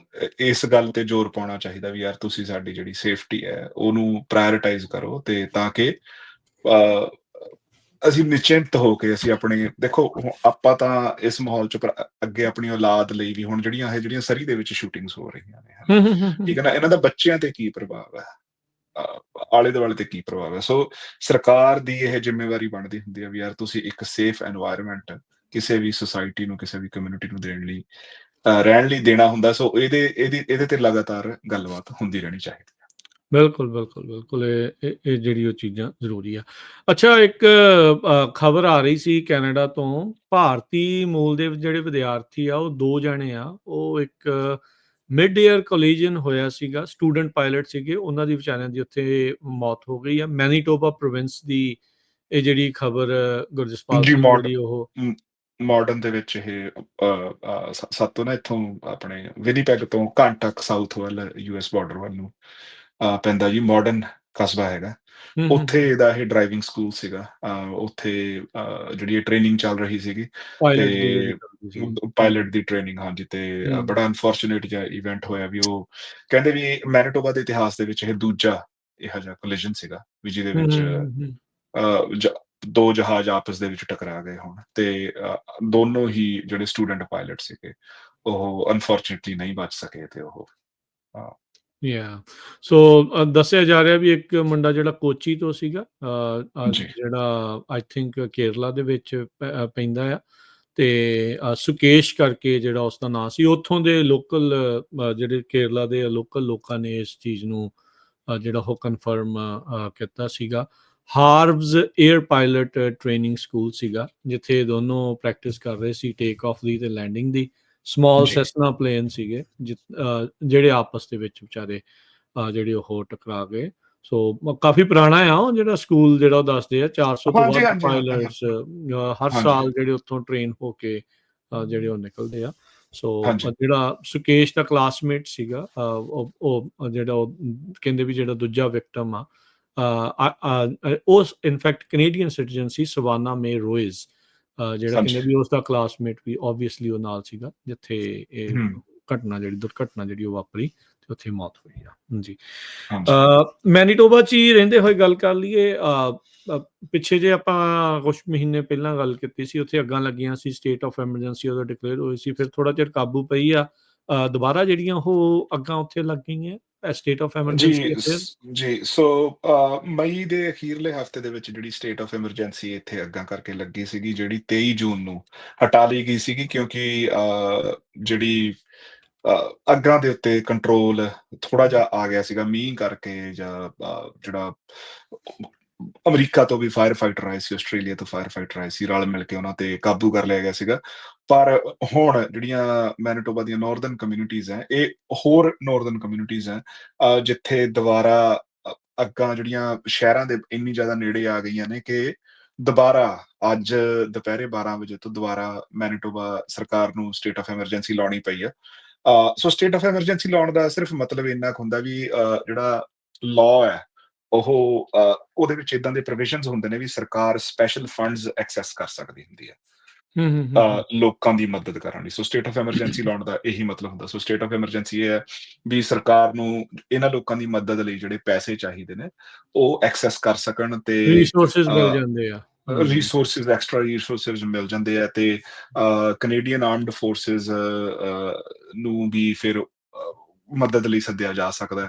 ਸੋ ਜਿਹੜੇ ਕੈਨੇਡੀਅਨ ਡਿਫੈਂਸ ਮਿਨਿਸਟਰ ਹੈਗੇ ਆ, ਉਹਨਾਂ ਨੇ ਜਿਹੜੀ ਕੈਨੇਡੀਅਨ ਆਰਮਡ ਫੋਰਸਿਸ ਦੀ ਟੁਕੜੀ ਆ ਜਿਹੜੀ ਉਹ ਭੇਜੀ, ਮਤਲਬ ਜਿਹੜੇ ਰਿਜ਼ਰਵ ਫੋਰਸਿਸ ਆ ਉਹ ਤਾਂ ਪਹਿਲਾਂ ਹੀ ਲੱਗੇ ਹੋਏ ਸੀਗੇ ਉੱਥੋਂ ਲੋਕਾਂ ਨੂੰ ਇਵੈਕੂਏਟ ਕਰਨ ਦੇ ਵਿੱਚ, ਤੇ ਪਰ ਜਿਹੜਾ ਹੁਣ ਇਹ ਜਿਹੜੀਆਂ ਰੀਸੈਂਟ ਮਤਲਬ ਅੱਗਾਂ ਹੈਗੀਆਂ, ਸੋ ਇਹਦੇ ਵਿੱਚ ਹੋਰ ਟੁਕੜੀਆਂ ਲਾਈਆਂ ਗਈਆਂ, ਤੇ ਉਹਨਾਂ ਲੋਕਾਂ ਨੂੰ ਫਿਰ ਉੱਥੋਂ ਇਵੈਕੂਏਟ ਕਰਕੇ ਉਹਨਾਂ ਨੂੰ ਵਿਨੀਪੈਗ ਦੇ ਵਿੱਚ ਲਿਆ ਕੇ ਠਹਿਰਾਇਆ ਜਾਂਦਾ। ਸੋ ਇੱਥੇ ਕਸਬੇ ਹੈਗੇ ਨੇ ਜੀ, ਸੋ ਜਿੱਥੇ ਦੋ ਅੱਡ-ਅੱਡ ਸਟੇਡੀਅਮ ਨੇ, ਮਾਫ਼ੀ ਚਾਹੁੰਦਾ ਮੇਰੀ ਸਕਰੀਨ ਦੇ ਉੱਤੇ ਇੱਕੋ ਦਮ ਕੁਛ ਕਾਲਾ ਹੋਣ ਕਰਕੇ ਮੈਨੂੰ ਲੱਗਿਆ ਸ਼ਾਇਦ ਮੇਰੀ ਆਵਾਜ਼ ਆਉਣੀ ਬੰਦ ਹੋ ਗਈ। ਜੀ, ਜੀ। ਤੇ ਸੋ ਇੱਕ ਇੱਥੇ ਲੀਲਾ ਦੇ ਉੱਤੇ ਸਟੇਡੀਅਮ ਹੈਗਾ ਤੇ ਦੂਜਾ ਯੂਨੀਵਰਸਿਟੀ ਆਫ ਮੈਨੀਟੋਬਾ ਦੇ ਵਿੱਚ ਬਾਇਜ਼ਨ ਸਟੇਡੀਅਮ ਹੈਗਾ, ਜਿੱਥੇ ਇਹਨਾਂ ਲੋਕਾਂ ਨੂੰ ਲਿਆ ਕੇ ਪਹਿਲਾਂ ਠਹਿਰਾਇਆ ਜਾਂਦਾ ਹੈ, ਫਿਰ ਉਸ ਤੋਂ ਬਾਅਦ ਉਹਨਾਂ ਨੂੰ ਹੋਟਲਾਂ ਦੇ ਵਿੱਚ ਰੱਖਿਆ ਜਾਂਦਾ ਹੈ। ਹੌਲੀ-ਹੌਲੀ ਇੱਕ-ਇੱਕ ਕਰਕੇ ਪਰਿਵਾਰ ਨੂੰ ਹੋਟਲਾਂ ਦੇ ਵਿੱਚ ਮੂਵ ਕਰ ਦਿੱਤਾ ਜਾਂਦਾ, ਜਦੋਂ ਤੱਕ ਉਹਨਾਂ ਦੇ ਘਰ ਦੁਬਾਰਾ ਰਹਿਣ ਲਈ ਸੇਫ ਨਾ ਹੋ ਜਾਣ।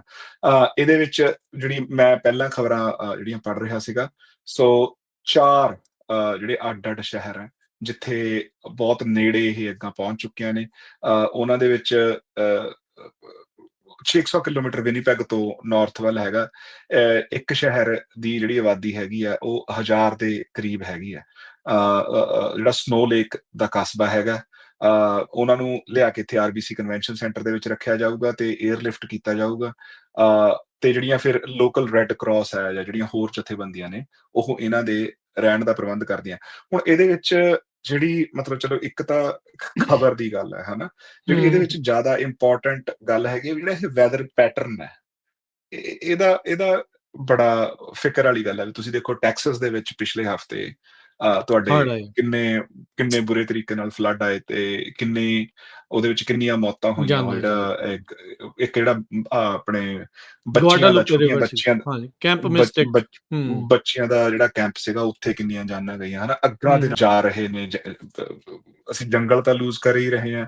ਹੂੰ, ਉਹ ਤੋਂ ਇਲਾਵਾ ਜਿਹੜਾ ਫਾਰਮਲੈਂਡ ਤਬਾਹ ਹੋ ਰਿਹਾ, ਕਿੰਨਾ ਪੈਸੇ ਦਾ ਵੇਸਟੇਜ ਹੋ ਰਿਹਾ, ਹਨਾ? ਸੋ ਜਿਹੜੀ ਬੇਸਿਕਲੀ ਗਲੋਬਲ ਵਾਰਮਿੰਗ ਦੇ ਜਿਹੜੇ ਅਸਰ ਹੈ, ਇਹ ਸਾਨੂੰ ਸ਼ਰੇਆਮ ਦੇਖਣ ਨੂੰ ਮਿਲ ਰਹੇ ਆ, ਹੂੰ, ਹਨਾ? ਹੂੰ, ਤੇ ਹੁਣ ਜਿਹੜੀ ਕੈਨੇਡੀਅਨ ਸਰਕਾਰ ਹੈ, ਇਹ ਚਲੋ ਸਟੈਪਸ ਫਿਰ ਵੀ ਮਤਲਬ ਜਿਹੜੀ ਪਾਲਿਸੀ ਹੈਗੀ, ਜਿਹੜੀ ਐਗਰੀਕਲਚਰ ਪਾਲਿਸੀ ਹੈ, ਜਿਹੜੀ ਇੰਡਸਟਰੀਅਲ ਪਾਲਿਸੀ ਹੈ, ਉਹਦੇ ਵਿੱਚ ਇਸ ਚੀਜ਼ ਨੂੰ ਹੈਗਾ ਵੀ ਯਾਰ ਜਿਹੜਾ ਇਹ ਇੰਨਾ ਵਾਤਾਵਰਨ ਇੱਕੋ ਦਮ ਬਦਲ ਰਿਹਾ, ਜਿਹਦੇ ਨਾਲ ਇਹ ਸਾਨੂੰ ਸਾਰਾ ਕੁਝ ਦੇਖਣ ਨੂੰ ਮਿਲ ਰਿਹਾ, ਉਹਦੇ ਅਸਰਾਂ ਨੂੰ ਕਿਵੇਂ ਘਟਾਇਆ ਜਾਵੇ। ਪਰ ਔਨ ਦਾ ਕੰਟਰੇਰੀ ਦੂਜੇ ਪਾਸੇ ਜਿਹੜਾ ਅਮਰੀਕਾ ਬਿਲਕੁਲ ਹੀ ਉਹ ਸਾਰੀਆਂ ਚੀਜ਼ਾਂ ਨੂੰ ਦਰਕਨਾਰ ਕਰ ਰਿਹਾ। ਮਤਲਬ ਇਹ ਮੈਂ ਵੈਸੇ ਤੁਹਾਡਾ ਵੀ ਇਹਦੇ ਤੇ ਰਾਜਕਾਰਨ ਪਰਸਪੈਕਟਿਵ ਲੈਣਾ ਚਾਹੁੰਦਾ ਸੀਗਾ ਵੀ ਈਵਨ ਦੋ ਇਹ ਸਾਰਾ ਕੁਝ ਚੱਲ ਰਿਹਾ, ਹਾਂਜੀ। ਅਮਰੀਕਨ ਲੋਕੀ ਉਹਦੇ ਬਾਰੇ ਕਿਵੇਂ ਰਿਐਕਟ ਕਰ ਰਹੇ ਆ ਵੀ ਯਾਰ ਤੁਸੀਂ ਦੇਖੋ ਚਾਰੇ ਪਾਸੇ ਕਿਤੇ ਠੰਡ ਜ਼ਿਆਦਾ ਪੈ ਗਈ, ਕਿਤੇ ਗਰਮੀ ਜ਼ਿਆਦਾ ਪੈ ਗਈ। ਜਿਹੜੇ ਸਡਨ ਆਪਾਂ ਜਿਹੜੇ ਐਕਸਟ੍ਰੀਮ ਵੈਦਰ ਫਿਨੋਮੀਨਾ ਹੈ, ਐਕਸਟ੍ਰੀਮ ਵੈਦਰ ਫਲੋਰਿਡਾ ਚ ਕੰਡੀਸ਼ਨ। ਉਹ ਹੋ ਗਿਆ, ਹੂੰ, ਹੂੰ, ਹਨਾ? ਤੇ ਪਰ ਜਿਹੜੇ ਸਰਕਾਰ ਦੇ ਐਕਸ਼ਨਸ ਨੇ, ਉਹਨਾਂ ਨੂੰ ਰਿਵਰਸ ਕਰਨ ਦੀ ਬਜਾਏ ਇਦਾਂ ਦੇ ਨੇ ਵੀ ਜਿਹਦੇ ਨਾਲ ਸਗੋਂ ਹੋਰ ਇਹ ਚੀਜ਼ਾਂ ਵਧਣ, ਹੂੰ, ਹਨਾ? ਬਿਲਕੁਲ। ਸੋ ਹੁਣ ਤੁਸੀਂ ਦੇਖ ਲਓ ਵੀ ਕਿੱਦਾਂ ਇਫੈਕਟ ਆ। ਜਿਹੜੀ ਅਗਲੀ ਗੱਲ ਮੈਂ ਦੱਸਣੀ ਹੈ, ਕੈਨੇਡਾ 'ਚ ਅੱਗਾਂ ਲੱਗੀਆਂ ਆ। ਸਾਡੇ ਜਿਹੜੇ ਇੱਥੋਂ ਦੇ ਕੁਛ ਕਾਂਗਰਸਮੈਨ ਨੇ ਚਿੱਠੀ ਲਿਖੀ ਆ ਤੁਹਾਡੇ ਉੱਧਰ, ਕਹਿੰਦਾ ਯਾਰ ਧੂੰਆਂ ਬਹੁਤ ਘੱਲ ਰਹੇ ਆ, ਤੁਸੀਂ ਕੰਟਰੋਲ ਕਰੋ। ਹਾਂਜੀ, ਹਾਂ, ਬਿਲਕੁਲ। ਲਾਈਕ ਰਾਈਟ, ਸਾਡੇ ਹੁਣ ਇਦਾਂ ਦੇ ਵੀ ਕਾਂਗਰਸਮੈਨ ਰਹੇ ਆ। ਉਹ ਇੱਕ ਵਾਰੀ ਜਦੋਂ ਕਲਾਈਮੇਟ ਚੇਂਜ ਦੀ ਗੱਲ, ਗਲੋਬਲ ਵਾਰਮਿੰਗ ਦੀ ਸੀਗੀ, ਉਹ ਬਰਫ਼ ਫੜ ਕੇ ਕਾਂਗਰਸ 'ਚ ਲੈ ਕੇ ਕਹਿੰਦੇ ਜੀ ਦੇਖੋ ਬਰਫ਼ ਕਾਹਦੀ ਗਲੋਬਲ ਵਾਰਮਿੰਗ ਆ। ਹਾਂਜੀ, ਪੋਲੀਟੀਕਲ ਇਸ਼ੂ ਜਿਹੜਾ ਇਹ ਗਲੋਬਲ ਵਾਰਮਿੰਗ ਦਾ ਜਾਂ ਕਲਾਈਮੇਟ ਚੇਂਜ ਦਾ ਜਿਹੜਾ ਉਹ ਬਣ ਚੁੱਕਾ ਆ। ਕੌਣ ਰਿਸਰਚ ਕਰ ਰਿਹਾ ਉਹਦੇ ਪਿੱਛੇ ਪੈ ਜਾਂਦੇ ਆ। ਤੁਹਾਨੂੰ ਫੰਡਿੰਗ ਕਿੰਨੇ ਕੀਤੀ ਹੈ ਜੀ, ਕੌਣ ਇਹ ਡਾਟਾ ਜਿਹੜਾ ਇਸ ਤਰੀਕੇ ਦੇ ਨਾਲ ਪਬਲਿਸ਼ ਕਰ ਰਿਹਾ। ਸੋ ਇਹਦੇ ਉੱਤੇ ਜਿਹੜਾ ਰਾਈਟ ਤੇ ਲੈਫਟ ਦਾ ਜਿਹੜਾ ਡਿਵਾਈਡ ਆ, ਉਹ ਸ਼ਰੇਆਮ ਜਿਹੜਾ ਇੱਥੇ ਜਿਹੜਾ ਉਹ ਨਜ਼ਰ ਆਉਂਦਾ ਆ। ਵਨਸ ਇਨ ਅ ਲਾਈਫ ਟਾਈਮ ਇਵੈਂਟ ਜਦੋਂ ਮਲਟੀਪਲ ਟਾਈਮਸ ਇੱਕ ਦਹਾਕੇ 'ਚ ਹੋਣ ਲੱਗ ਜਾਣ, ਤਾਂ ਆਪਾਂ ਨੂੰ ਇਹ ਸਮਝ ਲੈਣਾ ਚਾਹੀਦਾ ਵੀ ਚੇਂਜਸ ਜਿਹੜੇ ਉਹ ਹੋ ਚੁੱਕੇ ਆ। ਜੀ, ਕਲਾਈਮੇਟ ਦੇ ਵਿੱਚ ਫਰਕ ਜਿਹੜਾ ਉਹ ਪੈ ਚੁੱਕਾ ਆ ਤੇ ਆਪਾਂ ਨੂੰ ਕੁਝ ਕਦਮ ਜਿਹੜੇ ਉਹ ਚੁੱਕਣੇ ਚਾਹੀਦੇ ਆ। ਕਾਰਬਨ ਟੈਕਸ ਤੁਹਾਡੇ ਵੀ ਮੁਲਕ ਦੇ ਵਿੱਚ ਉਸ ਦੇ ਵਿੱਚ ਕਟੌਤੀ ਕੀਤੀ ਗਈ। ਹੁਣ ਵੀ ਕਾਰਬਨ ਜੀ, ਟੈਕਸ ਆਪਾਂ ਜਿਹੜਾ ਘੱਟ ਕਰਨਾ ਆ। ਜੀ, ਅਮਰੀਕਾ ਦੇ ਵਿੱਚ ਜਿਹੜੇ EPA ਦੇ ਦੁਆਰਾ ਜਾਂ ਗ੍ਰੀਨ એનર્ਜੀ ਵਾਲੇ ਜਿਹੜੇ ਸੀਗੇ, ਟਰੰਪ ਪ੍ਰਸ਼ਾਸਨ ਬਿਲਕੁਲ ਨਹੀਂ ਇਸ ਚੀਜ਼ ਨੂੰ ਮੰਨਦਾ। ਉਹ ਕਹਿੰਦੇ ਵੀ ਇਹ ਚੀਜ਼ਾਂ ਨੂੰ ਜਿਹੜਾ ਉਹ ਖਤਮ ਕੀਤਾ ਜਾਵੇ। ਸੋ ਇਸ ਟਾਈਮ ਲੋਕਾਂ ਦੇ ਹਿਸਾਬ ਦੇ ਨਾਲ ਨਹੀਂ, ਆਪਣੀ ਪੋਲੀਟੀਕਲ ਜਿਹੜੀ ਆ ਉਸ ਹਿਸਾਬ ਦੇ ਨਾਲ ਜਿਹੜੀ ਚਰਚਾ ਆ ਗੁਰਜਸਪਾਲ ਉਹਦੇ ਤੇ ਹੁੰਦੀ ਆ। ਉਸ ਹਿਸਾਬ ਦੇ ਨਾਲ ਲੋਕਾਂ ਨੂੰ ਉਹ ਚੀਜ਼ਾਂ ਜਿਹੜੀਆਂ ਪੇਸ਼ ਕੀਤੀਆਂ ਜਾਂਦੀਆਂ ਜਿੱਦਾਂ ਦੀਆਂ ਉਹ ਸੁਣਨੀਆਂ ਚਾਹੁੰਦੇ ਆ ਜਾਂ ਦੱਸਣਾ ਜਿਹੜੀਆਂ ਚਾਹੁੰਦੇ ਆ। ਸੋ ਆਪਾਂ ਨੂੰ ਪਤਾ ਆ ਕਿ ਚੇਂਜਸ ਹੋ ਚੁੱਕੇ ਆ, ਆਪਾਂ ਨੂੰ ਕਦਮ ਚੁੱਕਣ ਦੀ ਜ਼ਰੂਰਤ ਆ। ਆਪਣੇ ਇੱਕ ਰੁੱਖ ਲਾਇਆ ਜਿੰਨਾ ਤੁਸੀਂ ਫਰਕ ਪਾ ਸਕਦੇ ਹੋ ਫਰਕ ਪਾ ਸਕਦੇ, ਪਰ ਜਿਹੜੀ ਬਹੁਤਾਤ ਦੇ ਵਿੱਚ ਪਾਲਿਸੀਜ਼ ਦੇ ਵਿੱਚ ਵੱਡੇ ਜਿਹੜੇ ਪਾਲਿਸੀ ਦੇ ਵਿੱਚ ਜਿਹੜੀਆਂ ਵੱਡੀਆਂ ਚੇਂਜਸ ਦੀ ਜਿਹੜੀ ਆ ਉਹ ਜ਼ਰੂਰਤ ਆ। ਲੋਕਾਂ ਨੇ ਮੰਨਣਾ ਦੇਖੋ ਗੁਰਜਸਪਾਲ ਮਨੀ ਦੇ ਨਾਲ ਆ, ਇਹਦੇ ਵਿੱਚ ਕੋਈ ਦੋ ਰਾਵਾਂ ਨਹੀਂ। ਜੇ ਉਹਨਾਂ ਦੇ ਜੀ, ਪੱਲਿਓਂ ਜ਼ਿਆਦਾ ਜਾਣ ਲੱਗ ਗਏ ਫਿਰ ਉਹਨਾਂ ਨੂੰ ਮਾੜੀ ਲੱਗਣੀ ਆ। ਜੇ ਉਹਨਾਂ ਨੇ ਹਾਂਜੀ ਬਦਲੇ ਉਹਨੂੰ ਕੁਝ ਮਿਲਣ ਲੱਗ ਗਿਆ, ਫਿਰ ਲੋਕ ਜਿਹੜੇ ਉਹ ਕਰ ਲੈਣਗੇ। ਜਿੱਦਾਂ ਈਵੀਜ਼ ਦਾ ਦੌਰ ਆ, ਆਪਾਂ ਦੇਖਿਆ ਹਾਂਜੀ ਹੁਣ ਘਟ ਜਾਣਾ, ਕਿਉਂਕਿ ਹਾਂਜੀ ਈਵੀ ਦੀ ਜਿਹੜੀ ਸਬਸਿਡੀ ਉਹਨਾਂ ਨੇ ਬੰਦ ਕਰ ਦੇਣੀ, ਟੈਕਸ ਜੀ ਕੱਟ ਜਿਹੜੇ ਆ ਉਹ ਬੰਦ ਕਰ ਦੇਣੇ, ਉਹ ਘਟ ਜਾਣਾ ਆ। ਦੂਜੇ ਪਾਸੇ ਕੰਮ ਜਿਹੜਾ ਉਹ ਤੇਜ਼ ਹੋ ਜਾਣਾ ਆ, ਤੇ ਜਿੰਨਾ ਚਿਰ ਉਹ ਮਿਲਦੇ ਰਹਿਣੇ, ਲੋਕਾਂ ਨੇ ਕਹਿਣਾ ਵੀ ਹਾਂ ਹਾਂ ਇਹ ਵਧੀਆ ਆ, ਉਹੀ ਚੀਜ਼ ਬਾਅਦ ਚ ਮਾੜੀ ਹੋ ਜਾਂਦੀ। ਸੋ ਇਹ ਬਹੁਤ ਰਿਲੇਟਿਵ ਪਰਸਪੈਕਟਿਵ ਲੋਕ ਬਣਾ ਕੇ ਬਹਿ ਜਾਂਦੇ ਆ। ਕਈ ਜਾਣੇ ਬੜੀ ਸ਼ਿੱਦਤ ਦੇ ਨਾਲ ਲੱਗੇ ਰਹਿੰਦੇ ਇਸ ਚੀਜ਼ ਦੇ ਉੱਤੇ, ਜੀ ਪਰ ਮੋਸਟਲੀ ਜਿਹੜਾ ਉਹ ਕਾਫੀ ਜ਼ਿਆਦਾ ਮੈਂ ਕਹੂੰਗਾ ਵੀ ਨਿੱਤ ਆਏ ਦਿਨ ਉਹਨਾਂ ਦੇ ਜਿਹੜੇ ਪਰਸਪੈਕਟਿਵ ਆ ਇਸ ਦੇ ਵਿੱਚ ਚੇਂਜ ਆਪਣੇ ਉਸ ਹਿਸਾਬ ਦੇ ਨਾਲ ਕਰ ਲੈਂਦੇ ਆ ਜੀ। ਜੀ ਤੇ ਗੁਰਜਸਪਾਲ, ਆਪਾਂ ਇੱਥੇ ਇੱਕ ਬ੍ਰੇਕ ਲੈ ਲੈਂਦੇ ਹਾਂ, ਬ੍ਰੇਕ ਤੋਂ ਬਾਅਦ ਵਾਪਸ ਮੁੜਦੇ ਹਾਂ ਤੇ ਹੋਰ ਚੀਜ਼ਾਂ ਦੇ ਉੱਤੇ ਗੱਲਬਾਤ ਕਰਾਂਗੇ। ਜਿਹੜਾ US ਕੈਨੇਡਾ ਦੀ ਜਿਹੜੀ ਟ੍ਰੇਡ ਡੀਲ ਆ, ਉਹਦੇ ਵਿੱਚ ਕੀ ਅੱਗੇ ਚੱਲ ਰਿਹਾ ਆ, ਦਿਨ ਨਜ਼ਦੀਕ ਆ ਰਿਹਾ, ਉਹਦੇ ਬਾਰੇ ਆਪਾਂ ਕਰਦੇ ਹਾਂ ਗੱਲਬਾਤ ਇੱਕ ਛੋਟੀ ਜਿਹੀ ਬ੍ਰੇਕ ਤੋਂ ਬਾਅਦ। ਜੀ ਬ੍ਰੇਕ ਤੋਂ ਬਾਅਦ ਇੱਕ ਵਾਰੀ ਫੇਰ ਆਪ ਸਭ ਦਾ ਸਵਾਗਤ ਹੈ ਸਰੋਤਿਓ ਪ੍ਰੋਗਰਾਮ ਦੇ ਵਿੱਚ। ਮੈਂ ਰਾਜਕਨਵੀਰ ਸਿੰਘ, ਜਿਹੜੇ ਹੋਏ ਨੇ ਮੇਰੇ ਨਾਲ ਕੈਨੇਡਾ ਤੋਂ ਗੁਰਜਸਪਾਲ ਸਿੰਘ। ਗੁਰਜਸਪਾਲ ਸਿੰਘ ਜੀ, ਆਇਆਂ ਨੂੰ ਇੱਕ ਵਾਰੀ ਫੇਰ ਸਵਾਗਤ ਹੈ। ਸਤਿ ਸ਼੍ਰੀ ਅਕਾਲ ਜੀ। ਸਤਿ ਸ਼੍ਰੀ ਅਕਾਲ ਰਾਜਕਰਨਵੀਰ ਸਿੰਘ ਤੇ ਸਾਰੇ ਸਰੋਤਿਆਂ ਤੇ ਦਰਸ਼ਕਾਂ ਦਾ ਇੱਕ ਵਾਰੀ ਫੇਰ ਸਤਿ ਸਵਾਗਤ ਹੈ ਜੀ। ਅੱਛਾ ਗੁਰਜਸਪਾਲ, ਹੁਣ ਆਪਾਂ ਗੱਲ ਕਰਦੇ ਹਾਂ US ਕੈਨੇਡਾ ਟ੍ਰੇਡ ਡੀਲ ਨੂੰ, ਜਿਹੜਾ ਉਹ ਲੈ ਕੇ ਟ੍ਰੇਡ ਟਾਕਸ ਜਿਹੜੀਆਂ ਉਹ ਚੱਲੀਆਂ। ਤੁਹਾਡੇ ਨਵੇਂ ਬਣੇ ਨੇ ਪ੍ਰਧਾਨ ਮੰਤਰੀ, ਸਾਡੇ ਨਵੇਂ ਬਣੇ ਨੇ ਰਾਸ਼ਟਰਪਤੀ, ਸੋ ਆਪਸ ਦੇ ਵਿੱਚ ਮੁਲਾਕਾਤ ਹੋਈ, ਆ ਕੇ ਵੀ ਜਿਹੜੇ ਉੱਥੇ ਵਾਪਸ ਗਏ। ਆਈ ਥਿੰਕ ਜਿਹੜੀ ਡੈਡਲਾਈਨ ਆ 21 ਜੁਲਾਈ ਵਾਲੀ ਉਹ ਆ ਰਹੀ ਆ। ਕੈਨੇਡਾ ਦੇ ਵਿੱਚ ਕੀ ਉਸ ਨੂੰ ਡੈਡਲਾਈਨ ਮੰਨਿਆ ਜਾ ਰਿਹਾ ਕਿ ਨਹੀਂ? ਨਹੀਂ, ਬਿਲਕੁਲ ਉਹਨੂੰ ਕਾਫੀ ਸੀਰੀਅਸਲੀ ਡੈਡਲਾਈਨ ਮੰਨਿਆ ਜਾ ਰਿਹਾ ਹੈ। ਸੋ ਜਦੋਂ ਪ੍ਰਧਾਨ ਮੰਤਰੀ ਕਾਰਨੀ ਵਾਈਟ ਹਾਊਸ ਦੇ ਵਿੱਚ ਗਏ ਸੀਗੇ, ਤੇ ਉੱਥੇ ਉਹਨਾਂ ਨੇ ਨਵੀਂ ਸਿਕਿਉਰਿਟੀ ਤੇ ਇਕਨੋਮਿਕ ਪਾਰਟਨਰਸ਼ਿਪ ਦੀ ਜਿਹੜੀ ਇੱਕ ਸੰਧੀ ਹੈ ਉਹ ਸ਼ੁਰੂ ਕੀਤੀ ਸੀਗੀ ਵੀ ਯਾਰ ਨਵੇਂ ਸਿਰਿਓਂ ਕਰਕੇ ਜਿਹੜੇ ਪ੍ਰੈਜ਼ੀਡੈਂਟ ਟਰੰਪ ਨੇ ਜਿਹੜੇ ਸਾਡੇ ਤੇ ਜਿੰਨੇ ਵੀ ਟੈਰਿਫਸ ਲਾਏ ਹੋਏ ਨੇ, ਉਹ ਇਸੇ ਗੱਲ ਕਰਕੇ ਲਾਏ ਹੋਏ ਨੇ ਨਾ ਵੀ ਅਸੀਂ ਬਾਰਡਰ ਤੇ ਜ਼ਿਆਦਾ ਲੈਕਸ ਆ, ਤੇ ਉਹਦੇ ਕਰਕੇ ਜਿਹੜੀ ਫੈਂਟਾਨਿਲ US ਦੇ ਵਿੱਚ ਜਾ ਰਹੀ ਹੈ। ਸੋ ਕੱਲੀ ਇਕਨੋਮਿਕ ਪਾਰਟਨਰਸ਼ਿਪ ਨਹੀਂ, ਸੋ ਉਹਦੇ ਵਿੱਚ ਜਿਹੜੀਆਂ ਇਕਨੋਮਿਕ ਟਰਮਸ ਵੀ ਜਿਹੜੀਆਂ ਡਿਫਾਈਨ ਕੀਤੀਆਂ ਜਾ ਰਹੀਆਂ ਨੇ। ਸੋ ਹੁਣ ਜਿਵੇਂ US ਨੇ ਸਾਰੀ ਦੁਨੀਆ ਦੇ ਵਿੱਚ ਹੀ ਜਿਹੜਾ ਟ੍ਰੇਡ ਵਾਰ ਚੱਲ ਰਿਹਾ, ਸੋ ਉਹਦੇ ਤੇ ਮਤਲਬ ਸਭ ਤੋਂ ਪਹਿਲਾਂ ਮੇਰੇ ਖਿਆਲ ਨਾਲ ਕੈਨੇਡਾ ਤੋਂ ਹੀ ਸ਼ੁਰੂ ਹੋਇਆ। ਕਹਿੰਦੇ ਵੀ ਆਪਣੇ ਰਾਸ਼ਟਰਪਤੀ ਟਰੰਪ ਨੇ 14 ਨਵੇਂ ਹੋਰ ਮੁਲਕਾਂ ਨੂੰ ਵੀ ਜਿਹੜੀ ਇਹ ਚਿੱਠੀ ਭੇਜੀ ਹੈ ਵੀ ਹਾਂਜੀ ਹਾਂ ਵੀ ਆਪਾਂ 25% ਤੋਂ ਲੈ ਕੇ 40% ਤੱਕ ਜਿਹੜੇ ਟੈਰਿਫਸ ਲਾਈ ਜਾਣਗੇ।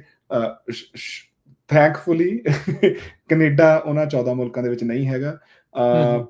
ਕੈਨੇਡਾ ਨੂੰ ਇਹ ਲੱਗਦਾ ਵੀ ਜਿਹੜੀ ਸਾਡੀ ਸਿਚੁਏਸ਼ਨ ਹੈ ਉਹ ਥੋੜੀ ਜਿਹੀ ਡਿਫਰੈਂਟ ਆ, ਕਿਉਂਕਿ ਜਿਹੜਾ ਕੈਨੇਡਾ ਤੇ ਅਮਰੀਕਾ ਦੀ ਜਿਹੜੀ ਇਕਨੋਮੀ ਹੈ ਉਹ ਆਪਸ ਦੇ ਵਿੱਚ ਬਹੁਤ ਜ਼ਿਆਦਾ ਇੰਟਰਟਵਾਈਨਡ ਹੈ ਵੀ ਕਾਈਂਡ ਆਫ, ਜੇ ਆਪਾਂ 58ਵੀਂ ਸਟੇਟ ਤਾਂ ਨਹੀਂ ਕਹਿ ਸਕਦੇ, ਪਰ ਬਹੁਤ ਜ਼ਿਆਦਾ ਇੱਕ ਦੂਜੇ ਤੇ, ਮਤਲਬ ਅਮਰੀਕਾ ਦੀ ਇਕਨੋਮੀ ਘੱਟ ਡਿਪੈਂਡੈਂਟ ਹੈ ਕੈਨੇਡਾ ਤੇ, ਪਰ ਸਟਿਲ ਜਿਹੜਾ ਕੈਨੇਡਾ ਅਮਰੀਕਾ ਦਾ ਸਭ ਤੋਂ ਵੱਡਾ ਟ੍ਰੇਡਿੰਗ ਪਾਰਟਨਰ ਤਾਂ ਹੈ ਹੀ ਹੈ। ਸੋ ਉਹਦੇ ਨਾਲ ਜਿਹੜੇ ਸਾਡੇ ਨੈਗੋਸ਼ੀਏਟਰ ਹੈਗੇ ਉਹਨਾਂ ਨੂੰ ਲੱਗਦਾ ਵੀ ਸਾਡੇ ਕੋਲੇ ਥੋੜਾ ਜਿਹਾ ਬੈਟਰ ਨੈਗੋਸ਼ੀਏਸ਼ਨ ਦੇ ਚਾਂਸ ਹੈਗੇ ਆ, ਹਨਾ। ਤੇ ਜਿਹੜੀ ਦੂਜੀ ਗੱਲ ਹੈਗੀ ਆ, ਜਿਹੜੇ ਅਮਰੀਕਨ ਲੋਕੀ ਆ ਜਿਨ੍ਹਾਂ ਦੇ ਵਿੱਚ ਟਰੰਪ ਦਾ ਇੱਕ ਬਹੁਤ ਵੱਡਾ ਵੋਟਰ ਬੇਸ ਵੀ ਆ, ਉਹ ਵੀ ਕੈਨੇਡਾ ਨਾਲ ਬਹੁਤ ਸਿੰਪਥੀ ਰੱਖਦੇ ਆ। ਸੋ ਜਿਹੜੀਆਂ ਸਟੇਟਾਂ ਨੇ ਉਹ ਕੈਨੇਡਾ ਨਾਲ, ਉਹ ਕੈਨੇਡਾ ਦੇ ਨੇੜੇ ਆ, ਉਹਨਾਂ ਨੂੰ ਕੈਨੇਡਾ ਕੋਈ ਬਾਹਰਲਾ ਮੁਲਕ ਜਾਂ ਕੋਈ ਬਗਾਨਾ ਮੁਲਕ ਨਹੀਂ ਲੱਗਦਾ। ਹਾਂ, ਸੋ ਉਹਦੇ ਨਾਲ ਜਿਹੜੀ ਨੈਗੋਸ਼ੀਏਸ਼ਨ ਆ ਉਹਦੇ ਵਿੱਚ ਥੋੜੀ ਪਾਵਰ ਮਿਲਦੀ ਹੈ। ਸੋ ਜਿਹੜੀ ਇਹ ਹੁਣ ਚੱਲ ਰਹੀ ਹੈ ਜਿਹੜੀ ਸਾਰੀ ਨੈਗੋਸ਼ੀਏਸ਼ਨ ਆ, ਉਹਦੇ ਵਿੱਚ ਜਿਹੜੇ ਕੈਨੇਡੀਅਨ ਪਾਲਿਸੀ ਮੇਕਰ ਹੈਗੇ ਆ, ਜਿਹੜੇ ਕੈਨੇਡੀਅਨ ਜਿਹੜੀ ਇਹਨਾਂ ਨੇ ਬੰਦੇ ਕੈਨੇਡਾ ਦੇ ਬਿਹਾਫ ਤੇ ਅਮਰੀਕਾ ਨਾਲ ਨੈਗੋਸ਼ੀਏਸ਼ਨ ਕਰ ਰਹੇ ਆ, ਉਹ ਕਿਉਂਕਿ ਜਿਹੜੀ 21 ਜੁਲਾਈ ਆ ਬਹੁਤ ਨੇੜੇ ਆ ਰਹੀ ਹੈ, ਸੋ ਉਹਨਾਂ ਦਾ ਜ਼ੋਰ ਲੱਗਿਆ ਹੋਇਆ ਵੀ ਯਾਰ 21 ਜੁਲਾਈ ਤੱਕ ਜਿਹੜੀਆਂ ਸਾਰੀਆਂ ਡਿਟੇਲਸ ਆ ਉਹ ਆਇਰਨ ਆਊਟ ਕਰਕੇ ਫਾਈਨਲਾਈਜ਼ ਕਰ ਲਈਆਂ ਜਾਣ, ਹਨਾ। ਵੀ ਕਿਉਂਕਿ ਉਹਦਾ ਮਤਲਬ ਇਹ ਵੀ ਹੋ ਸਕਦਾ ਨਾ ਵੀ ਜੇ ਉਹ ਜਿੰਨੀ ਛੇਤੀ ਫਾਈਨਲਾਈਜ਼ ਹੋਣਗੀਆਂ, ਹੋ ਸਕਦਾ ਜਿਹੜੇ 25% ਟੈਰਿਫ ਇਸ ਵੇਲੇ ਲੱਗੇ ਹੋਏ ਨੇ, ਹਨਾ, ਸੋ ਜਿਹੜੇ ਸਾਡੇ ਤੇਲ ਦੇ ਉੱਤੇ, ਪੋਟਾਸ਼ ਦੇ ਉੱਤੇ, ਸਟੀਲ ਦੇ ਉੱਤੇ ਜਿਹੜੇ ਸਾਰੇ ਟੈਰਿਫਸ ਪ੍ਰੈਜ਼ੀਡੈਂਟ ਟਰੰਪ ਨੇ ਲਾਏ ਹੋਏ ਨੇ, ਵੀ ਹੋ ਸਕਦਾ ਵੀ ਉਹਨਾਂ ਡਿਟੇਲਸ ਤੋਂ ਬਾਅਦ ਜਿਹੜੇ ਉਹ ਟੈਰਿਫ ਘਟਾਏ ਜਾਣ ਜਾਂ ਉਹਨਾਂ ਨੂੰ ਲਿਮਿਟ ਕੀਤਾ ਜਾ ਸਕੇ, ਜਿਹਦੇ ਨਾਲ ਕੈਨੇਡਾ ਦੀ ਇਕਨੋਮੀ, ਕਿਉਂਕਿ ਕੈਨੇਡਾ ਦੀ ਇਕਨੋਮੀ ਤੇ ਜੇ ਤੁਸੀਂ ਇਸ ਵੇਲੇ ਕੈਨੇਡਾ ਦੇ ਵਿੱਚ ਟਰੱਕਿੰਗ ਕੰਪਨੀਜ਼ ਨਾਲ ਗੱਲ ਕਰੋ, ਜੇ ਤੁਸੀਂ ਕਿਸੇ ਇੰਡਸਟਰੀ ਨਾਲ ਗੱਲ ਕਰੋ, ਇਵਨ ਫਾਰਮਰਸ ਨਾਲ ਗੱਲ ਕਰੋ, ਜਿਹੜੇ ਇਹ ਟੈਰਿਫਸ ਨੇ ਉਹਨਾਂ ਦਾ ਅਸਰ ਬਹੁਤ ਮਹਿਸੂਸ ਹੋ ਰਿਹਾ ਹੈ। ਅੱਛਾ, ਠੀਕ ਆ। 10% ਦਾ એનર્ਜੀ ਦੇ ਉੱਤੇ ਹੈ, ਪੋਟਾਸ਼ ਦੇ ਉੱਤੇ ਹੈ 10% ਦਾ, ਬਹੁਤ ਜ਼ਿਆਦਾ ਗੁੱਡਸ ਦੇ ਉੱਤੇ 25% ਦਾ, ਹਨਾ। ਸੋ ਜਿਹੜੀਆਂ ਚੀਜ਼ਾਂ ਕੁਜ਼ਮਾ ਦੇ ਅੰਦਰ ਨਹੀਂ ਆਉਂਦੀਆਂ ਉਹਨਾਂ ਦੇ ਉੱਤੇ ਕਾਫੀ ਜ਼ਿਆਦਾ ਟੈਰਿਫਸ ਹੈਗੇ ਨੇ, ਹਨਾ। ਸੋ ਉਹਨਾਂ ਦਾ ਅਸਰ ਸਾਰੀ ਇੰਡਸਟਰੀਜ਼ ਤੇ ਪੈ ਰਿਹਾ। ਸੋ ਲੋਕੀ ਐਂਕਸ਼ੀਅਸ ਨੇ, ਉਹ ਚਾਹੁੰਦੇ ਨੇ ਵੀ ਯਾਰ ਇਹ ਛੇਤੀ ਤੋਂ ਛੇਤੀ ਜਿਹੜੀ ਡੀਲ ਹੈਗੀ ਆ ਉਹ ਉੱਤੇ ਪਹੁੰਚਿਆ ਜਾਵੇ। ਜਿਹੜੀ ਇੱਕ ਅਨਸਰਟਨਟੀ ਕਰਕੇ ਬਿਜ਼ਨਸ 'ਚ ਬੰਦਾ ਇਨਵੈਸਟ ਵੀ ਨਹੀਂ ਨਾ ਕਰ ਸਕਦਾ ਹੁੰਦਾ। ਹੁਣ ਜੀ, ਮੰਨ ਜੀ। ਲਓ ਤੁਸੀਂ $1 ਮਿਲੀਅਨ ਆਪਣੇ ਬਿਜ਼ਨਸ 'ਚ ਇਨਵੈਸਟ ਕਰਨਾ ਚਾਹੁੰਦੇ ਹੋ, ਹਨਾ? ਹਮ, ਕਿੱਥੇ ਤਾਂ ਤੁਸੀਂ ਹੋਊਗਾ ਵੀ ਯਾਰ ਮੈਂ ਇਨਵੈਸਟ ਕਰਾਂ, ਮੇਰਾ ਬਿਜ਼ਨਸ ਵਧੂਗਾ। ਕਿੱਥੇ ਤੁਸੀਂ ਹੋਊਗਾ ਵੀ ਯਾਰ ਪਤਾ ਨਹੀਂ ਕੱਲ ਨੂੰ ਕੋਈ ਨਵਾਂ ਟੈਰਿਫ ਨਾ ਆ ਜਾਵੇ, ਮੈਂ ਪੈਸੇ ਸਾਂਭ ਕੇ ਰੱਖ ਲਵਾਂ, ਮੈਨੂੰ ਲੋੜ ਨਾ ਪਏ, ਹਨਾ? ਸਹੀ ਗੱਲ ਹੈ। ਉਹਦੇ ਕਰਕੇ ਕਿਉਂਕਿ ਤੁਸੀਂ ਇਨਵੈਸਟ ਨਹੀਂ ਕਰ ਰਹੇ, ਗਰੋਥ ਰੁਕ ਜਾਂਦੀ ਹੈ। ਉਹਦਾ ਸਾਰੇ ਕਿਤੇ ਹੀ ਕੈਨੇਡਾ ਦੇ ਵਿੱਚ ਜਿਹੜਾ ਟੈਰਿਫਸ ਦਾ ਪੂਰਾ ਹੀ ਅਸਰ ਦੇਖਣ ਨੂੰ ਮਿਲ ਰਿਹਾ, ਠੀਕ ਹੈ ਨਾ? ਸਾਡੀ ਹਾਊਸਿੰਗ ਮਾਰਕੀਟ ਸਲੋ ਹੋਈ ਹੋਈ ਆ, ਜਿਹੜੀਆਂ ਚੀਜ਼ਾਂ ਨੇ ਉਹ ਮਹਿੰਗੀਆਂ ਹੋਈਆਂ ਨੇ, ਜਿਹੜੇ ਕਿਉਂਕਿ ਹੁਣ ਕੈਨੇਡਾ ਨੇ ਉਹਦੇ ਅਪੋਜ਼ਿੰਗ ਟੈਰਿਫਸ ਲਾਏ ਹੋਏ ਨੇ, ਜਿਹੜੇ ਰਿਟੈਲੀਏਟਰੀ ਟੈਰਿਫਸ ਲਾਏ ਹੋਏ ਨੇ ਅਮਰੀਕਾ ਦੀਆਂ ਚੀਜ਼ਾਂ ਦੇ ਉੱਤੇ। ਸੋ ਹੁਣ ਜੇ ਤੁਸੀਂ ਅਮਰੀਕਾ ਦੇ ਵਿੱਚੋਂ ਈਵਨ ਮੈਨੂੰ ਪਿਛਲੇ ਹਫਤੇ ਮੇਰੇ ਐਮਾਜ਼ੋਨ ਤੇ ਕੋਈ ਪੈਕੇਜ ਆਇਆ ਜਿਹੜਾ ਕਿ ਅਮਰੀਕਾ ਤੋਂ ਸ਼ਿਪ ਹੋਇਆ ਸੀਗਾ। ਅੱਛਾ। ਜੇ ਉਹ ਪਹਿਲੀਆਂ 'ਚ ਹੋਇਆ ਹੁੰਦਾ ਉੱਤੇ ਕੋਈ ਨਹੀਂ ਸੀ ਪੈਣਾ। ਮਤਲਬ ਤੁਸੀਂ ਮੰਨੋਗੇ ਵੀ $100 ਦੀ ਚੀਜ਼ ਸੀਗੀ, ਉਹਦੇ ਤੇ $35 ਡਿਊਟੀ ਲੱਗ ਕੇ ਮੁੜ ਕੇ $25-30 ਪ੍ਰੋਸੈਸਿੰਗ ਫੀਸ ਪੈ ਗਈ। ਉਹ ਜਿਹੜੀ $100 ਦੀ ਚੀਜ਼ ਮੈਨੂੰ $170 ਦੀ ਪਈ। ਅੱਛਾ, ਅੱਗੇ ਉਦਾਂ 100 ਦੀ ਪੈਣੀ ਸੀ। ਹਾਂ, ਉਦਾਂ 100 ਦੀ ਪੈਣੀ ਸੀਗੀ, ਹਨਾ? ਨਹੀਂ, ਪ੍ਰੋਸੈਸਿੰਗ ਫੀਸ ਤਾਂ ਲੱਗਣੀ ਸੀ ਫਿਰ ਵੀ, ਕਿ ਨਹੀਂ? ਇਹ ਜੇ ਉਹਦੇ ਤੇ ਡਿਊਟੀ ਨਾ ਹੁੰਦੀ ਫਿਰ ਪ੍ਰੋਸੈਸਿੰਗ ਫੀਸ ਨਹੀਂ ਸੀ ਨਾ ਲੱਗਣੀ। ਅੱਛਾ, ਠੀਕ। ਪ੍ਰੋਸੈਸਿੰਗ ਫੀਸ ਹੈ ਹੀ ਤਾਂ ਕਿਉਂਕਿ ਹੁਣ ਨਵੇਂ ਸਿਰ ਤੋਂ ਉਹਨਾਂ ਨੂੰ ਟੈਰਿਫ ਲਾਉਣੇ ਪੈ ਰਹੇ ਆ। DHL ਰਾਹੀਂ ਸ਼ਿਪ ਹੋਈ ਹੈ ਨਾ। DHL ਨੂੰ ਉਹ ਆਪਣੀ ਸਪਲਾਈ ਚੇਨ ਦੇ ਵਿੱਚੋਂ ਕੱਢ ਕੇ ਜਿਹੜਾ ਸਾਡਾ ਹੈਗਾ ਉਹਦੇ ਕੋਲ ਲੈ ਕੇ ਜਾਣਾ ਪਿਆ। ਜਿਹੜੇ ਸਾਡੇ ਕਸਟਮਸ ਐਂਡ ਬਾਰਡਰ ਪੈਟਰੋਲ ਜਿਹੜਾ ਸਾਡਾ ਹੈਗਾ, ਜਿਹੜਾ ਕੈਨੇਡੀਅਨ ਕਸਟਮਸ ਹੈਗਾ, ਉਹਨਾਂ ਕੋਲ ਲੈ ਕੇ ਜਾਣਾ ਪਿਆ। ਤੇ ਉਹ $35, ਉਹਨਾਂ ਨੇ ਤਾਂ $35 ਹੀ ਚਾਰਜ ਕੀਤੇ, ਪਰ DHL ਕਹਿੰਦਾ ਵੀ ਕਿਉਂਕਿ ਸਾਨੂੰ ਉਹ ਐਕਸਟਰਾ ਕੰਮ ਕਰਨਾ ਪਿਆ, ਉਹਦੇ $25 ਤੇ $10 ਪਤਾ ਨਹੀਂ ਹੋਰ ਕੋਈ ਚੀਜ਼। ਇਦਾਂ ਟ੍ਰਿਕਲ ਇਦਾਂ ਹੁੰਦਾ ਹੈ ਟੈਰਿਫ ਥੱਲੇ ਨੂੰ, ਹੈ ਜੀ। ਇਹ ਤਾਂ ਇੱਕ ਮੈਂ ਬੜੀ ਛੋਟੀ ਗੱਲ ਦੱਸ ਰਿਹਾ ਹਾਂ ਨਾ। ਜਿਹੜੀਆਂ ਵੱਡੀਆਂ ਫੈਕਟਰੀਜ਼ ਆ ਉਹਨਾਂ ਦੇ ਉੱਤੇ ਇਸ ਚੀਜ਼ ਦਾ ਕਿੱਡਾ ਵੱਡਾ ਅਸਰ ਹੋਊਗਾ। ਇਹਦੇ ਵਿੱਚ ਇੱਕ ਜਿਹੜਾ ਰਾਹਤ ਦਾ ਸਾਈਨ ਜਿਹੜਾ ਆਇਆ 2 ਹਫ਼ਤੇ ਪਹਿਲਾਂ, ਕੈਨੇਡਾ ਇੱਕ ਡਿਜੀਟਲ ਟੈਕਸ ਲਾਉਂਦਾ ਹੈਗਾ। ਜਿਹੜੀਆਂ ਕੰਪਨੀਆਂ ਜਿਨ੍ਹਾਂ ਦਾ ਕੋਈ ਫਿਜ਼ੀਕਲ ਪ੍ਰੋਡਕਟ ਨਹੀਂ ਹੈਗਾ, ਪਰ ਜਿਨ੍ਹਾਂ ਦੇ ਸੌਫਟਵੇਅਰ ਪ੍ਰੋਡਕਟਸ ਹੈਗੇ, ਹਨਾ? ਜਿਵੇਂ ਫੇਸਬੁੱਕ ਹੈ, YouTube ਹੈ।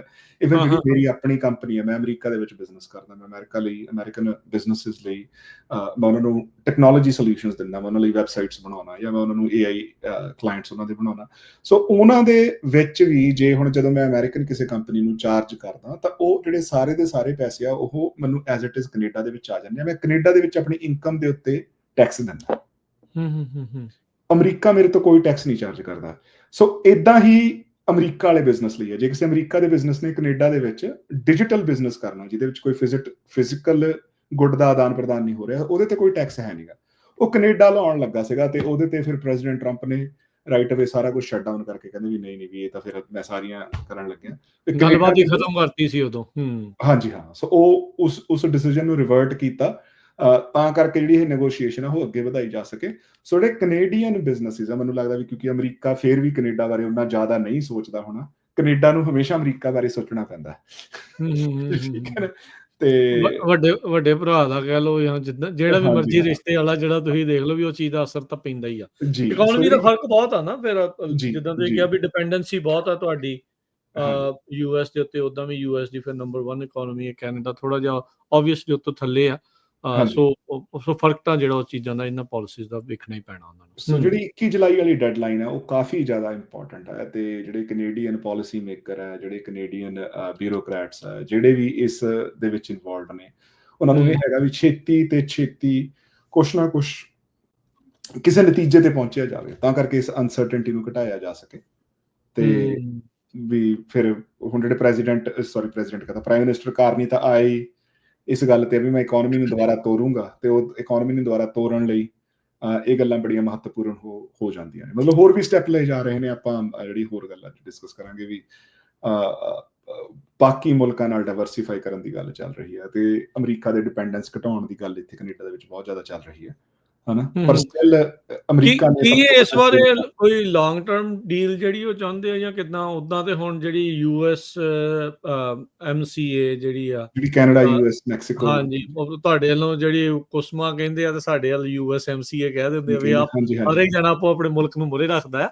ਤੇ ਉਹ ਚੀਜ਼ ਵੀ ਹੁਣ ਦੇਖੋ ਵੀ ਮੇਬੀ ਉਹਨਾਂ ਨੇ ਉਦੋਂ ਸੋਚਿਆ ਹੋਊਗਾ ਵੀ ਲੌਂਗ ਟਰਮ ਡੀਲ ਹੋਊਗੀ, ਔਰ ਉਹ ਉਸਨੂੰ ਦੁਬਾਰਾ ਰੀਨੈਗੋਸ਼ੀਏਟ ਜਿਹੜਾ ਹੁਣ ਉਹ ਕੀਤਾ ਜਾ ਰਿਹਾ ਆ। ਲੱਗਦਾ ਵੀ ਕੋਈ ਲੌਂਗ ਟਰਮ ਟ੍ਰੇਡ ਡੀਲ ਬਣ ਸਕਦੀ ਹੈ ਇੱਥੇ? ਇਹਦੀਆਂ ਸਪੈਸੀਫਿਕੇਸ਼ਨਸ ਨਹੀਂ ਹਜੇ ਬਾਹਰ ਆ ਰਹੀਆਂ ਰਣਵੀਰ ਸਿੰਘ, ਜਿਹੜੀਆਂ ਜੇ ਆਪਾਂ ਕਹਿ ਲਈਏ ਵੀ ਕਿਉਂਕਿ ਜਿਹੜੀ ਕੁਜ਼ਮਾ ਦੀ ਰੀਨੈਗੋਸ਼ੀਏਸ਼ਨ ਨਹੀਂ ਚੱਲ ਰਹੀ, ਕੁਜ਼ਮਾ ਨੂੰ ਹਜੇ ਐਜ਼ ਇਟ ਇਜ਼ ਹੀ ਛੱਡ ਦਿੱਤਾ ਗਿਆ ਹਨਾ। ਸੋ ਇਹਦੇ ਵਿੱਚ ਇਹਨੂੰ ਤਾਂ ਸਿੰਪਲੀ ਜਿਹੜੀਆਂ ਜੋ ਖਬਰਾਂ ਦੇ ਵਿੱਚ ਗੱਲ ਆ ਰਹੀ ਹੈ ਉਹ ਇਹੀ ਹੈ ਵੀ ਸਿਕਿਉਰਿਟੀ ਐਂਡ ਟ੍ਰੇਡ ਪਾਰਟਨਰਸ਼ਿਪ ਜਾਂ ਇਕਨੋਮਿਕ ਪਾਰਟਨਰਸ਼ਿਪ ਹਨਾ। ਸੋ ਉਹਦੇ ਵਿੱਚ ਉਹਦਾ ਕੁਜ਼ਮਾ ਤੇ ਕੀ ਅਸਰ ਹੁੰਦਾ, ਕਿਉਂਕਿ ਜਿਹੜੀ ਦੂਜੀ ਗੱਲ ਹੈ ਨਾ, ਜਿਹੜੀ ਕੁਜ਼ਮਾ ਦੀ ਨੈਗੋਸ਼ੀਏਸ਼ਨ ਆ ਉਹ ਮੈਕਸੀਕੋ ਨੂੰ ਬਾਹਰ ਰੱਖ ਕੇ ਨਹੀਂ ਹੋ ਸਕਦੀ। ਜਿਹੜੀ ਇਹ ਸਾਰੀ ਨੈਗੋਸ਼ੀਏਸ਼ਨ ਹੈ ਇਹ ਕੈਨੇਡਾ ਤੇ ਯੂਐਸ ਦੇ ਵਿੱਚ ਹੋ ਰਹੀ ਹੈ, ਉਹ ਤਿੰਨਾਂ ਦੇ ਦਰਮਿਆਨ ਉਹ ਹੋਣੀ ਆ। ਜਿਹੜਾ ਇਹ ਸਿਰਫ ਤੁਹਾਡੇ ਆਪਣੇ ਇਹ ਬਾਈਲੈਟਰਲ ਟਾਕ ਆ, ਇਹ ਬਾਈਲੈਟਰਲ ਹੈ। ਸੋ ਉਦਾਂ ਹੁਣ ਦੇਖੋ ਜੇ ਇਸ ਚੀਜ਼ ਦੇ ਉੱਤੇ ਟਰੰਪ ਹੋਣਾ ਨੇ ਉਹ ਜਿਹੜਾ ਆਨਲਾਈਨ ਜਿਹੜਾ ਟੈਕਸ ਸੀਗਾ ਉਹ ਬੰਦ ਕਰਵਾਤਾ, ਸੋ ਕਈ ਲੋਕਾਂ ਨੂੰ ਫਾਇਦਾ ਤਾਂ ਹੋਇਆ ਹੀ ਹੋਣਾ। ਬਿਲਕੁਲ ਬਿਲਕੁਲ, ਸਾਰੀਆਂ ਜਿਹੜੀਆਂ ਤੁਸੀਂ ਨੋਟਿਸ ਕੀਤਾ ਹੋਣਾ ਉਸ ਦਿਨ ਜਿਹੜੀਆਂ ਸਟਾਕ ਬਹੁਤ ਚੜੇ, ਸਟਾਕ ਜਿਹੜੇ ਚੜੇ ਆ ਜਿੰਨੀਆਂ ਵੀ ਜਿਹੜੀਆਂ ਸਰਵਿਸ ਪ੍ਰੋਵਾਈਡਰ ਹੈਗੇ ਆ। ਸੋ ਈਵਨ ਮੈਨੂੰ ਤਾਂ ਪਰਸਨਲੀ ਦੇਖੋ ਉਸ ਚੀਜ਼ ਦਾ ਫਾਇਦਾ ਹੋਇਆ, ਕਿਉਂਕਿ ਉਹਦੇ ਚ ਦੋ ਚੀਜ਼ਾਂ ਹੋ ਸਕਦੀਆਂ ਸੀਗੀਆਂ ਨਾ, ਵੀ ਇੱਕ ਤਾਂ ਇਹ ਸੀਗਾ ਵੀ ਅਮਰੀਕਾ ਰਿਟੈਲੀਏਟਰੀ ਲਾ ਦਿੰਦਾ, ਕਿਉਂਕਿ ਕੈਨੇਡਾ ਟੈਕਸ ਲਾਉਣ ਲੱਗਿਆ ਸੀਗਾ, ਉਹਦੇ ਚ ਅਮਰੀਕਾ ਵੀ ਇਹ ਕਰ ਸਕਦਾ ਸੀ ਵੀ ਓਕੇ ਜਿਹੜੀਆਂ ਕੈਨੇਡੀਅਨ ਕੰਪਨੀ ਅਮਰੀਕਾ ਦੇ ਵਿੱਚ ਕੰਮ ਕਰਦੀਆਂ ਸੀ ਉਹਨਾਂ ਨੂੰ ਡਿਜੀਟਲ ਟੈਕਸ ਲਾਉਂਦੇ ਜੀ। ਠੀਕ ਹੈ ਨਾ, ਉਹ ਦੇਖੋ ਤੁਸੀਂ ਇੱਕੋ ਦਮ ਉਹਦੀ ਕਾਸਟ ਵੱਧ ਗਈ, ਹਰ ਇੱਕ ਚੀਜ਼ ਦੀ ਸਰਵਿਸ ਦੀ ਵੱਧ ਜਾਣੀ। ਠੀਕ ਹੈ ਨਾ। ਸੋ ਜਿਹੜਾ ਉਹ ਸਟੈਂਡ ਲਿਆ ਗਿਆ ਮੇਰੇ ਖਿਆਲ ਨਾਲ ਉਹ ਤਾਂ ਠੀਕ ਹੀ ਸੀਗਾ। ਤੇ ਉਹ ਬਾਕੀ ਤਾਂ ਗੱਲ ਇਹ ਹੈ ਵੀ ਅਮਰੀਕਾ ਤੇ ਕੈਨੇਡਾ ਦੇ ਵਿੱਚ ਤਾਂ ਜਿੰਨੇ ਟ੍ਰੇਡ ਦੇ ਘੱਟ ਹੁਣ ਮੇਰੇ ਖਿਆਲ ਨਾਲ ਉਹੀ ਹੈ ਨਾ, ਵੀ ਜਿਵੇਂ ਆਪਾਂ ਚੇਤਾ ਤੁਹਾਨੂੰ ਰਾਜਕਰਨਵੀਰ ਸਿੰਘ, ਆਪਾਂ 2 ਮਹੀਨੇ ਪਹਿਲਾਂ ਜਦੋਂ ਨਾ ਆਪਾਂ ਡੇਰੀ ਦੇ ਉੱਤੇ ਜਿਹੜੇ ਪ੍ਰੈਜ਼ੀਡੈਂਟ ਟਰੰਪ ਬਾਰ-ਬਾਰ ਗੱਲ ਕਰ ਰਹੇ ਨੇ ਵੀ ਯਾਰ ਡੇਰੀ ਦੇ ਉੱਤੇ ਕੈਨੇਡਾ ਨੇ ਰਿਸਟ੍ਰਿਕਸ਼ਨਸ ਲਾਈਆਂ, 300-400% ਲਾਇਆ, 300-400% ਲਾਈ ਹੋਈ ਹੈ। ਸੋ ਉਹ ਇੱਕ ਡੈਡਲਾਈਨ ਤੋਂ ਬਾਅਦ ਲਾਇਆ ਹੋਇਆ ਹਨਾ, ਉਹ ਡੈਡਲਾਈਨ ਅੱਜ ਤੱਕ ਮੀਟ ਹੀ ਨਹੀਂ ਹੋਈ। ਠੀਕ ਹੈ ਹਨਾ। ਸੋ ਵੀ ਮੰਨ ਲਓ ਵੀ ਕੈਨੇਡਾ ਉਹ ਲੱਗ ਕਹਿਣ ਦਾ ਮਤਲਬ ਉਹ ਲੱਗ ਕਿਸੇ ਤੇ ਨਹੀਂ ਰਿਹਾ, ਉਹ ਲੱਗ ਕਿਸੇ ਤੇ ਨਹੀਂ ਰਿਹਾ, ਕਿਉਂਕਿ ਉਹ ਲੈਵਲ ਤੋਂ ਉੱਤੇ ਨਹੀਂ ਜਾ ਰਿਹਾ ਕੋਈ।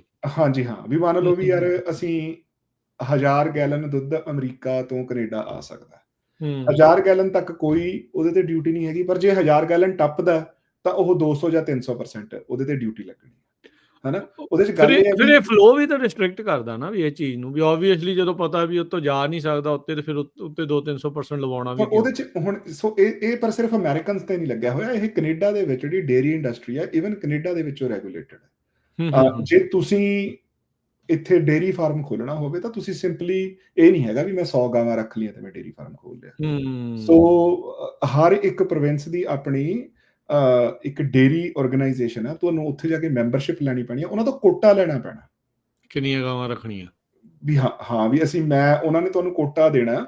ਵੀ ਮੰਨ ਲਓ ਮੈਂ ਕਹਿੰਦਾ ਵੀ ਯਾਰ ਮੈਂ 500 ਲੀਟਰ ਰੋਜ਼ ਦਾ ਦੁੱਧ ਪਾਇਆ ਕਰੂੰਗਾ, ਉਹਨਾਂ ਨੇ ਮੈਨੂੰ ਕਹਿਣਾ ਵੀ ਓਕੇ ਯਾਰ 500 ਲੀਟਰ ਦਾ ਤੂੰ ਸਾਨੂੰ $40,000 ਅਪ ਫਰੰਟ ਦੇ।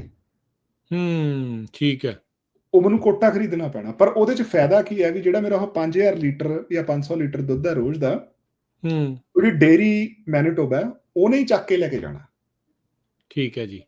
ਸੋ ਉਹ ਇੱਥੇ ਇੰਡਸਟਰੀ ਉਹ ਅੰਦਰੋਂ ਵੀ ਰੈਗੂਲੇਟਡ ਹੈ, ਉਹਦੇ ਵਿੱਚ ਇਹ ਨਹੀਂ ਹੈਗਾ ਵੀ ਉਹ ਅਮਰੀਕਾ ਨਾਲ ਕੋਈ ਧੱਕਾ।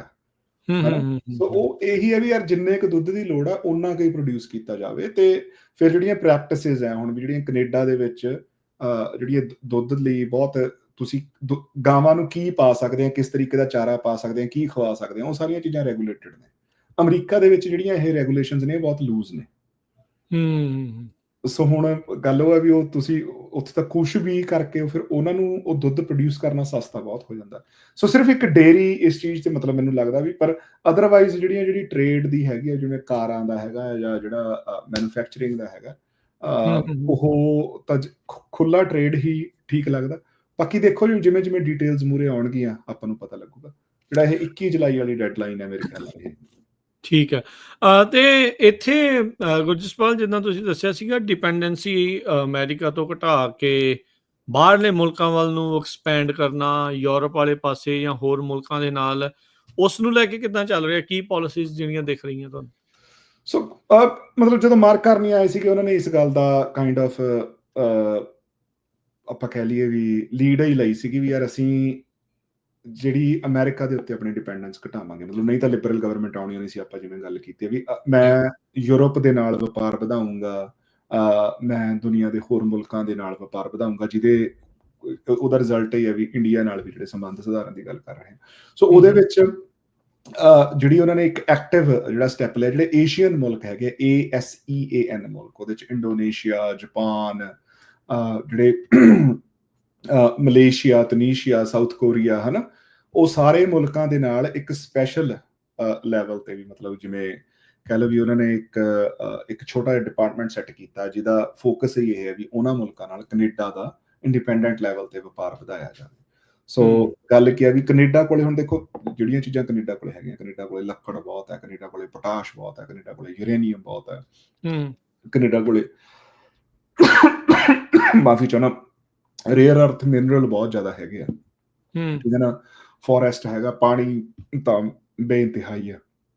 ਸੋ ਪਾਣੀ ਪੀ ਲਓ ਤੁਸੀਂ ਥੋੜਾ ਜਿਹਾ, ਕੈਨੇਡਾ ਖੰਘ ਆ ਰਹੀ ਆ, ਹਨਾ, ਮਾਫੀ ਚਾਹਨਾ, ਕੋਈ ਗੱਲ ਨਹੀਂ ਜੀ। ਸੋ ਉਹਨਾਂ ਨਾਲ ਜਿਹੜਾ ਇਹ ਵਪਾਰ ਵਧਾ ਕੇ ਕੈਨੇਡਾ ਦੀ ਡਿਪੈਂਡੈਂਸ ਅਮਰੀਕਾ ਤੋਂ ਘਟਾ ਕੇ ਵੀ ਕੈਨੇਡਾ ਨੂੰ ਅੰਦਰੋਂ ਥੋੜਾ ਹੋਰ ਖੁਸ਼ਹਾਲ ਕੀਤਾ ਜਾਵੇ। ਤੇ ਕੀ ਇਹਨਾਂ ਮੁਲਕਾਂ ਦਾ ਗੱਲਬਾਤ ਜਿਹੜੀ ਜਿਹੜੇ ਏਸ਼ੀਅਨ ਮੁਲਕ ਆ, ASEAN ਜਿਹੜੇ association of south East Asian nations ਆ, ਇਹਨਾਂ ਦੇ ਨਾਲ ਜਿਹੜੀ ਗੱਲਬਾਤ ਕੋਈ ਤੁਰੀ ਆ, ਚੱਲ ਰਹੀ ਆ, ਜਾਂ ਇਹ ਜੇ ਸਿਰਫ ਸੋਚ ਹੀ ਆ? ਨਹੀਂ ਜੀ, ਐਕਟਿਵ ਨੈਗੋਸ਼ੀਏਸ਼ਨ ਉਹਨਾਂ ਨੇ ਸ਼ੁਰੂ ਕੀਤੀ ਹੈ। ਸੋ ਦੇਖੋ ਜਿਹੜੀਆਂ ਐਮਬੈਸੀਜ਼ ਹੈਗੀਆਂ, ਐਮਬੈਸੀਜ਼ ਦਾ ਹਮੇਸ਼ਾ ਕੰਮ ਹੀ ਇਹ ਹੁੰਦਾ, ਇੱਕ ਤਾਂ ਹੁੰਦਾ ਵੀ ਜਿਹੜੇ ਪੋਲੀਟੀਕਲ ਡਿਸੀਜਨਸ, ਪਰ ਕਿਸੇ ਵੀ ਮੁਲਕ ਦੀਆਂ ਜਿਹੜੀਆਂ ਇਕਨੋਮਿਕਲ ਇੰਟਰਸਟ ਹੈ, ਸੋ ਉਹਨਾਂ ਦੇ ਜਿਹੜੇ ਇਕਨੋਮਿਕ ਇੰਟਰਸਟ ਹੈ ਜਾਂ ਜਿਹੜੇ ਵੀ ਕੈਨੇਡੀਅਨ ਪ੍ਰੋਡਿਊਸ ਉਹਨਾਂ ਮਾਰਕੀਟਸ ਦੇ ਵਿੱਚ ਵੇਚਿਆ ਜਾਵੇ। ਸੋ ਜਿਹੜਾ ਐਮਬੈਸੀ ਸਟਾਫ ਹੁੰਦਾ ਉਹਨੇ ਹਮੇਸ਼ਾ ਉਹ ਵਾਲੀਆਂ ਜਿਹੜੀਆਂ ਇੰਡਸਟਰੀਜ਼ ਦਾ ਇੰਟਰਸਟ ਵੀ ਉਸ ਮੁਲਕ ਦੇ ਵਿੱਚ ਪੁਸ਼ ਕਰਨੇ ਹੁੰਦੇ ਆ। ਸੋ ਯੂਜੂਅਲੀ ਪਹਿਲਾਂ ਕੀ ਹੁੰਦਾ ਸੀਗਾ, ਕਿਉਂਕਿ ਅਮਰੀਕਾ ਨਾਲ ਹੀ ਸਰ ਜਾਂਦਾ ਸੀਗਾ, ਉਹਨਾਂ ਐਗਰੈਸਿਵਲੀ ਨਹੀਂ ਪੁਸ਼ ਕੀਤੇ ਜਾਂਦੇ ਹੋਣਗੇ, ਪਰ ਹੁਣ ਇਹ ਹੈ ਵੀ ਹੁਣ ਉਸ ਚੀਜ਼ ਦੇ ਉੱਤੇ ਫੋਕਸ ਰੱਖਿਆ ਗਿਆ ਵੀ ਯਾਰ ਤੁਸੀਂ ਇੱਕ ਮੁਲਕ ਨਾਲੋਂ ਕਰਨ ਨਾਲੋਂ ਕਿੰਨੀ ਹੋਰ ਮਾਰਕੀਟ ਪਈ ਹੈ ਜਿੱਥੇ ਤੁਹਾਡੇ ਪ੍ਰੋਡਕਟਸ ਦੀ ਲੋੜ ਹੈ, ਤੁਸੀਂ ਉੱਥੇ ਜਾ ਕੇ ਵੇਚੋ। ਬਾਕੀ ਉਹਦੇ ਚ ਇਹ ਨਹੀਂ ਹੈਗਾ ਵੀ ਫਿਰ ਸਿਰਫ ਵੇਚਣ ਦੀ ਗੱਲ ਨਹੀਂ ਹੈਗੀ, ਫਿਰ ਉੱਥੋਂ ਖਰੀਦ ਵੀ ਹੋਣਾ, ਹਨਾ, ਕਿਉਂਕਿ ਦੋ ਤਰਫਾ ਹੀ ਹੁੰਦਾ, ਹਮੇਸ਼ਾ ਹੀ ਦੋ ਤਰਫਾ, ਹਨਾ। ਉਹਨਾਂ ਨੇ ਕਹਿਣਾ ਵੀ ਓਕੇ ਯਾਰ ਅਸੀਂ ਤੁਹਾਤੋਂ ਆਹ ਚੀਜ਼ ਖਰੀਦ ਲਾਂਗੇ, ਤੁਸੀਂ ਵੀ ਸਾਡਾ ਆਹ ਖਰੀਦ ਲਓ, ਹਨਾ। ਸੋ ਉਹ ਚੀਜ਼ਾਂ ਹੋਣੀਆਂ ਨੇ। ਹੁਣ ਆਸਟ੍ਰੇਲੀਆ ਨਾਲ ਤੁਸੀਂ ਖਬਰ ਪੜ੍ਹੀ ਹੋਣੀ ਆ ਵੀ ਜਿਹੜੀਆਂ ਜਦੋਂ ਪ੍ਰੈਜ਼ੀਡੈਂਟ ਟਰੰਪ ਨੇ ਕਿਹਾ ਵੀ ਮੈਂ ਆਇਰਨ ਡੋਮ ਸੈਟਅਪ ਕਰਨਾ ਹੈ, ਜਾਂ ਜਿਹੜੇ ਡਿਫੈਂਸ ਗੋਲਡਨ ਡੋਮ, ਹਨਾ, ਸੋ ਉਹ ਆਪਣੇ ਆਸਟ੍ਰੇਲੀਆ ਤੋਂ ਜਿਹੜਾ ਕੈਨੇਡਾ ਨੇ ਉਹਨਾਂ ਨਾਲ ਸੰਧੀ ਕੀਤੀ ਵੀ ਯਾਰ ਅਸੀਂ ਆਸਟ੍ਰੇਲੀਆ ਤੋਂ ਖਰੀਦਾਂਗੇ। ਜਿਹੜੀ ਨਾਟੋ ਸਪੈਂਡਿੰਗ ਵਾਲੀ ਆ ਉਹਦੇ ਵਿੱਚ ਹੁਣ ਕੈਨੇਡਾ ਜਿਹੜਾ ਨਾਟੋ ਮੁਲਕਾਂ ਨੂੰ ਕਹਿ ਰਿਹਾ ਵੀ ਓਕੇ ਅਸੀਂ ਆਪਣੀ ਸਪੈਂਡਿੰਗ ਵਧਾਵਾਂਗੇ, ਤੁਸੀਂ ਵੀ ਵਧਾਓ, ਜਾਂ ਜਿਹੜੀ ਡਿਫੈਂਸ ਇੰਡਸਟਰੀ ਹੈਗੀ ਉਹਨੂੰ ਅਸੀਂ ਡਿਵੈਲਪ ਕਰੀਏ, ਵੀ ਅਮਰੀਕਾ ਦੇ ਸਿਰਫ ਅਸੀਂ ਅਮਰੀਕਾ ਦੇ ਮੂੰਹ ਵੱਲ ਹੀ ਨਾ ਦੇਖਦੇ ਰਹੀਏ, ਡਿਪੈਂਡੈਂਟ ਉਹਨਾਂ ਦੇ ਹਰ ਇੱਕ ਚੀਜ਼ ਲਈ ਉੱਤੇ ਨਾ ਹੋਈਏ ਜੀ। ਸੋ ਹਰ ਇੱਕ ਪਾਸੇ ਨੂੰ ਜਿਹੜੇ ਵੀ ਸਟੈਪ ਲਏ ਜਾ ਸਕਦੇ ਨੇ ਉਹ ਲਈ ਜਾ ਰਹੇ ਨੇ। ਸੋ ਉਹਦਾ ਹੀ ਇੱਕ ਜਿਹੜਾ ਨੈਕਸਟ ਸਟੈਪ ਹੈਗਾ, ਜਿਹੜੇ ਇਹ ਏਸ਼ੀਅਨ ਮੁਲਕ ਹੈਗੇ ASEAN, ਜਿਹੜੇ ਉਹ ਜਥੇਬੰਦੀ ਹੈਗੀ ਆ, ਉਹਨਾਂ ਨਾਲ ਵੀ ਆਪਣੀ ਜਿਹੜੀ ਆਊਟਰੀਚ ਆ ਉਹ ਕੈਨੇਡਾ ਨੇ ਹੁਣ ਵਧਾਉਣੀ ਸ਼ੁਰੂ ਕੀਤੀ। ਸੋ ਉਹਨਾਂ ਦਾ ਵੀ ਕੋਈ ਫ੍ਰੀ ਟ੍ਰੇਡ ਐਗਰੀਮੈਂਟ ਉਹਨਾਂ ਦੇ ਨਾਲ ਜਿਹੜਾ ਉਹ ਹੋਇਆ ਪਿਆ ਹੈ, ਉਹਦਾ ਮੈਨੂੰ ਲੱਗਦਾ 2023 ਦਾ ਹੋਇਆ ਆ। ਸੋ ਜਿੱਦਾਂ ਤੁਸੀਂ ਦੱਸਿਆ ਵੀ ਸਟੀਲ ਹੁਣ ਅਮਰੀਕਾ ਚ ਆਉਣ ਦੇ ਉੱਤੇ 25% ਟੈਰਿਫ ਆ, ਸੋ ਉੱਧਰ ਘੱਲਣ ਦੀ ਜਿਹੜੀ ਉਹ ਸੋਚ ਰਹੇ ਹੈਗੇ ਆ, ਤੇ ਆਬਵੀਅਸਲੀ ਉਹਦੇ ਬਦਲੇ ਕੁਝ ਹੋਊਗਾ। ਸੋ ਕੈਨੇਡਾ ਜਿਹੜਾ ਇਸ ਟਾਈਮ, ਕੈਨੇਡਾ ਨੂੰ ਆਈ ਥਿੰਕ ਇਹ ਅੰਦਾਜ਼ਾ ਹੋ ਗਿਆ ਵੀ ਆਪਾਂ ਹਰ ਟਾਈਮ US ਦੇ ਉੱਤੇ ਡਿਪੈਂਡੈਂਟ ਨਹੀਂ ਜਿਹੜਾ ਉਹ ਰਹਿ ਸਕਦੇ। ਸੋ ਆਪਾਂ ਨੂੰ ਡਾਈਵਰਸੀਫਾਈ ਕਰਨ ਦੇ ਵਿੱਚ ਹੀ ਜਿਹੜਾ ਉਹ ਫਾਇਦਾ ਹੈਗਾ। G7 ਦਾ ਵੀ ਜਦੋਂ ਹੁਣ ਹੋਇਆ ਸੀ ਉਦੋਂ ਵੀ ਪ੍ਰੈਟੀ ਸ਼ੋਰ ਟ੍ਰੇਡ ਦੀਆਂ ਗੱਲਾਂ ਹੋਈਆਂ ਹੋਣਗੀਆਂ, ਇਹੀ ਜਿਹੜਾ ਮੇਨ ਫੋਕਸ ਜਿਹੜਾ ਉਹ ਰਿਹਾ ਹੋਊਗਾ। ਸੋ ਦੇਖੋ ਕਿੱਦਾਂ ਦੇ ਰਿਸ਼ਤੇ ਜਿਹੜੇ ਉਹ ਰਹਿੰਦੇ ਆ, ਪਰ ਇਹ ਆ ਵੀ ਕੈਨੇਡਾ ਦੇ ਵਿੱਚ ਵਸਦੇ ਜਿਹੜੇ ਲੋਕ ਨੇ ਤੇ ਅਮਰੀਕਾ 'ਚ ਵਸਦੇ ਜਿਹੜੇ ਲੋਕ ਨੇ, ਲੀਡਰ ਤਾਂ ਦੇਖੋ ਬਦਲਦੇ ਰਹਿਣੇ ਆ, ਲੋਕ ਉਹੀ ਰਹਿਣੇ ਆ, ਉਹਨਾਂ ਦਾ ਆਪਸ ਦੇ ਵਿੱਚ ਤਾਂ ਮੈਨੂੰ ਲੱਗਦਾ ਪਿਆਰ ਇਤਫਾਕ ਬਣਿਆ ਆ ਤੇ ਬਣਿਆ ਰਹੂਗਾ। ਸੋ ਆਪਾਂ ਇਹੀ ਉਮੀਦ ਜਿਹੜੀ ਉਹ ਤਾਂ ਜੀ ਕੋਈ ਫਰਕ ਹੀ ਨਹੀਂ ਦੇਖਦੇ। ਜੇ ਤੁਸੀਂ ਵੈਸੇ ਗੱਲ ਕਰੋ ਵੀ ਗੱਲ ਇਹੀ ਚੱਲਦੀ ਹੈ ਵੀ ਜਿਹੜੇ ਅਮਰੀਕਨਸ ਆ ਉਹ ਬਹੁਤ ਜ਼ਿਆਦਾ ਈਵਨ ਸਪੋਰਟ ਕਰ ਰਹੇ ਸਾਰੇ ਕਾਸੇ ਦੇ ਵਿੱਚ ਕੈਨੇਡਾ ਦੀ, ਉਹ ਇਸ ਗੱਲ ਤੇ ਸਿਫਤ ਵੀ ਕਰਦੇ ਆ ਕੈਨੇਡਾ ਦੀ ਵੀ ਯਾਰ ਤੁਸੀਂ ਸਟੈਂਡ ਅਪ ਕਰ ਰਹੇ ਹੋ, ਹਨਾ। ਜੀ ਬਿਲਕੁਲ। ਚਲੋ, ਸੋ ਕੀ ਬਣੂਗੀ ਅਪਡੇਟ, ਕੀ ਆਊਗੀ, ਉਹ ਆਪਾਂ ਤੁਹਾਡੇ ਨਾਲ ਜਿਹੜੀ ਉਹ ਸ਼ੇਅਰ ਕਰਾਂਗੇ ਅਗਲੀ ਵਾਰ। ਹੁਣ ਸਮਾਂ ਹੋ ਗਿਆ ਜੀ ਸਮਾਪਤ। ਗੁਰਜਸਪਾਲ ਸਿੰਘ, ਮਿਲਦੇ ਹਾਂ ਫਿਰ ਆਪਾਂ ਅਗਲੀ ਵਾਰ। ਗੱਲਬਾਤ ਦੇ ਲਈ ਧੰਨਵਾਦ। ਸਤਿ ਸ਼੍ਰੀ ਅਕਾਲ। ਸਤਿ ਸ਼੍ਰੀ ਅਕਾਲ।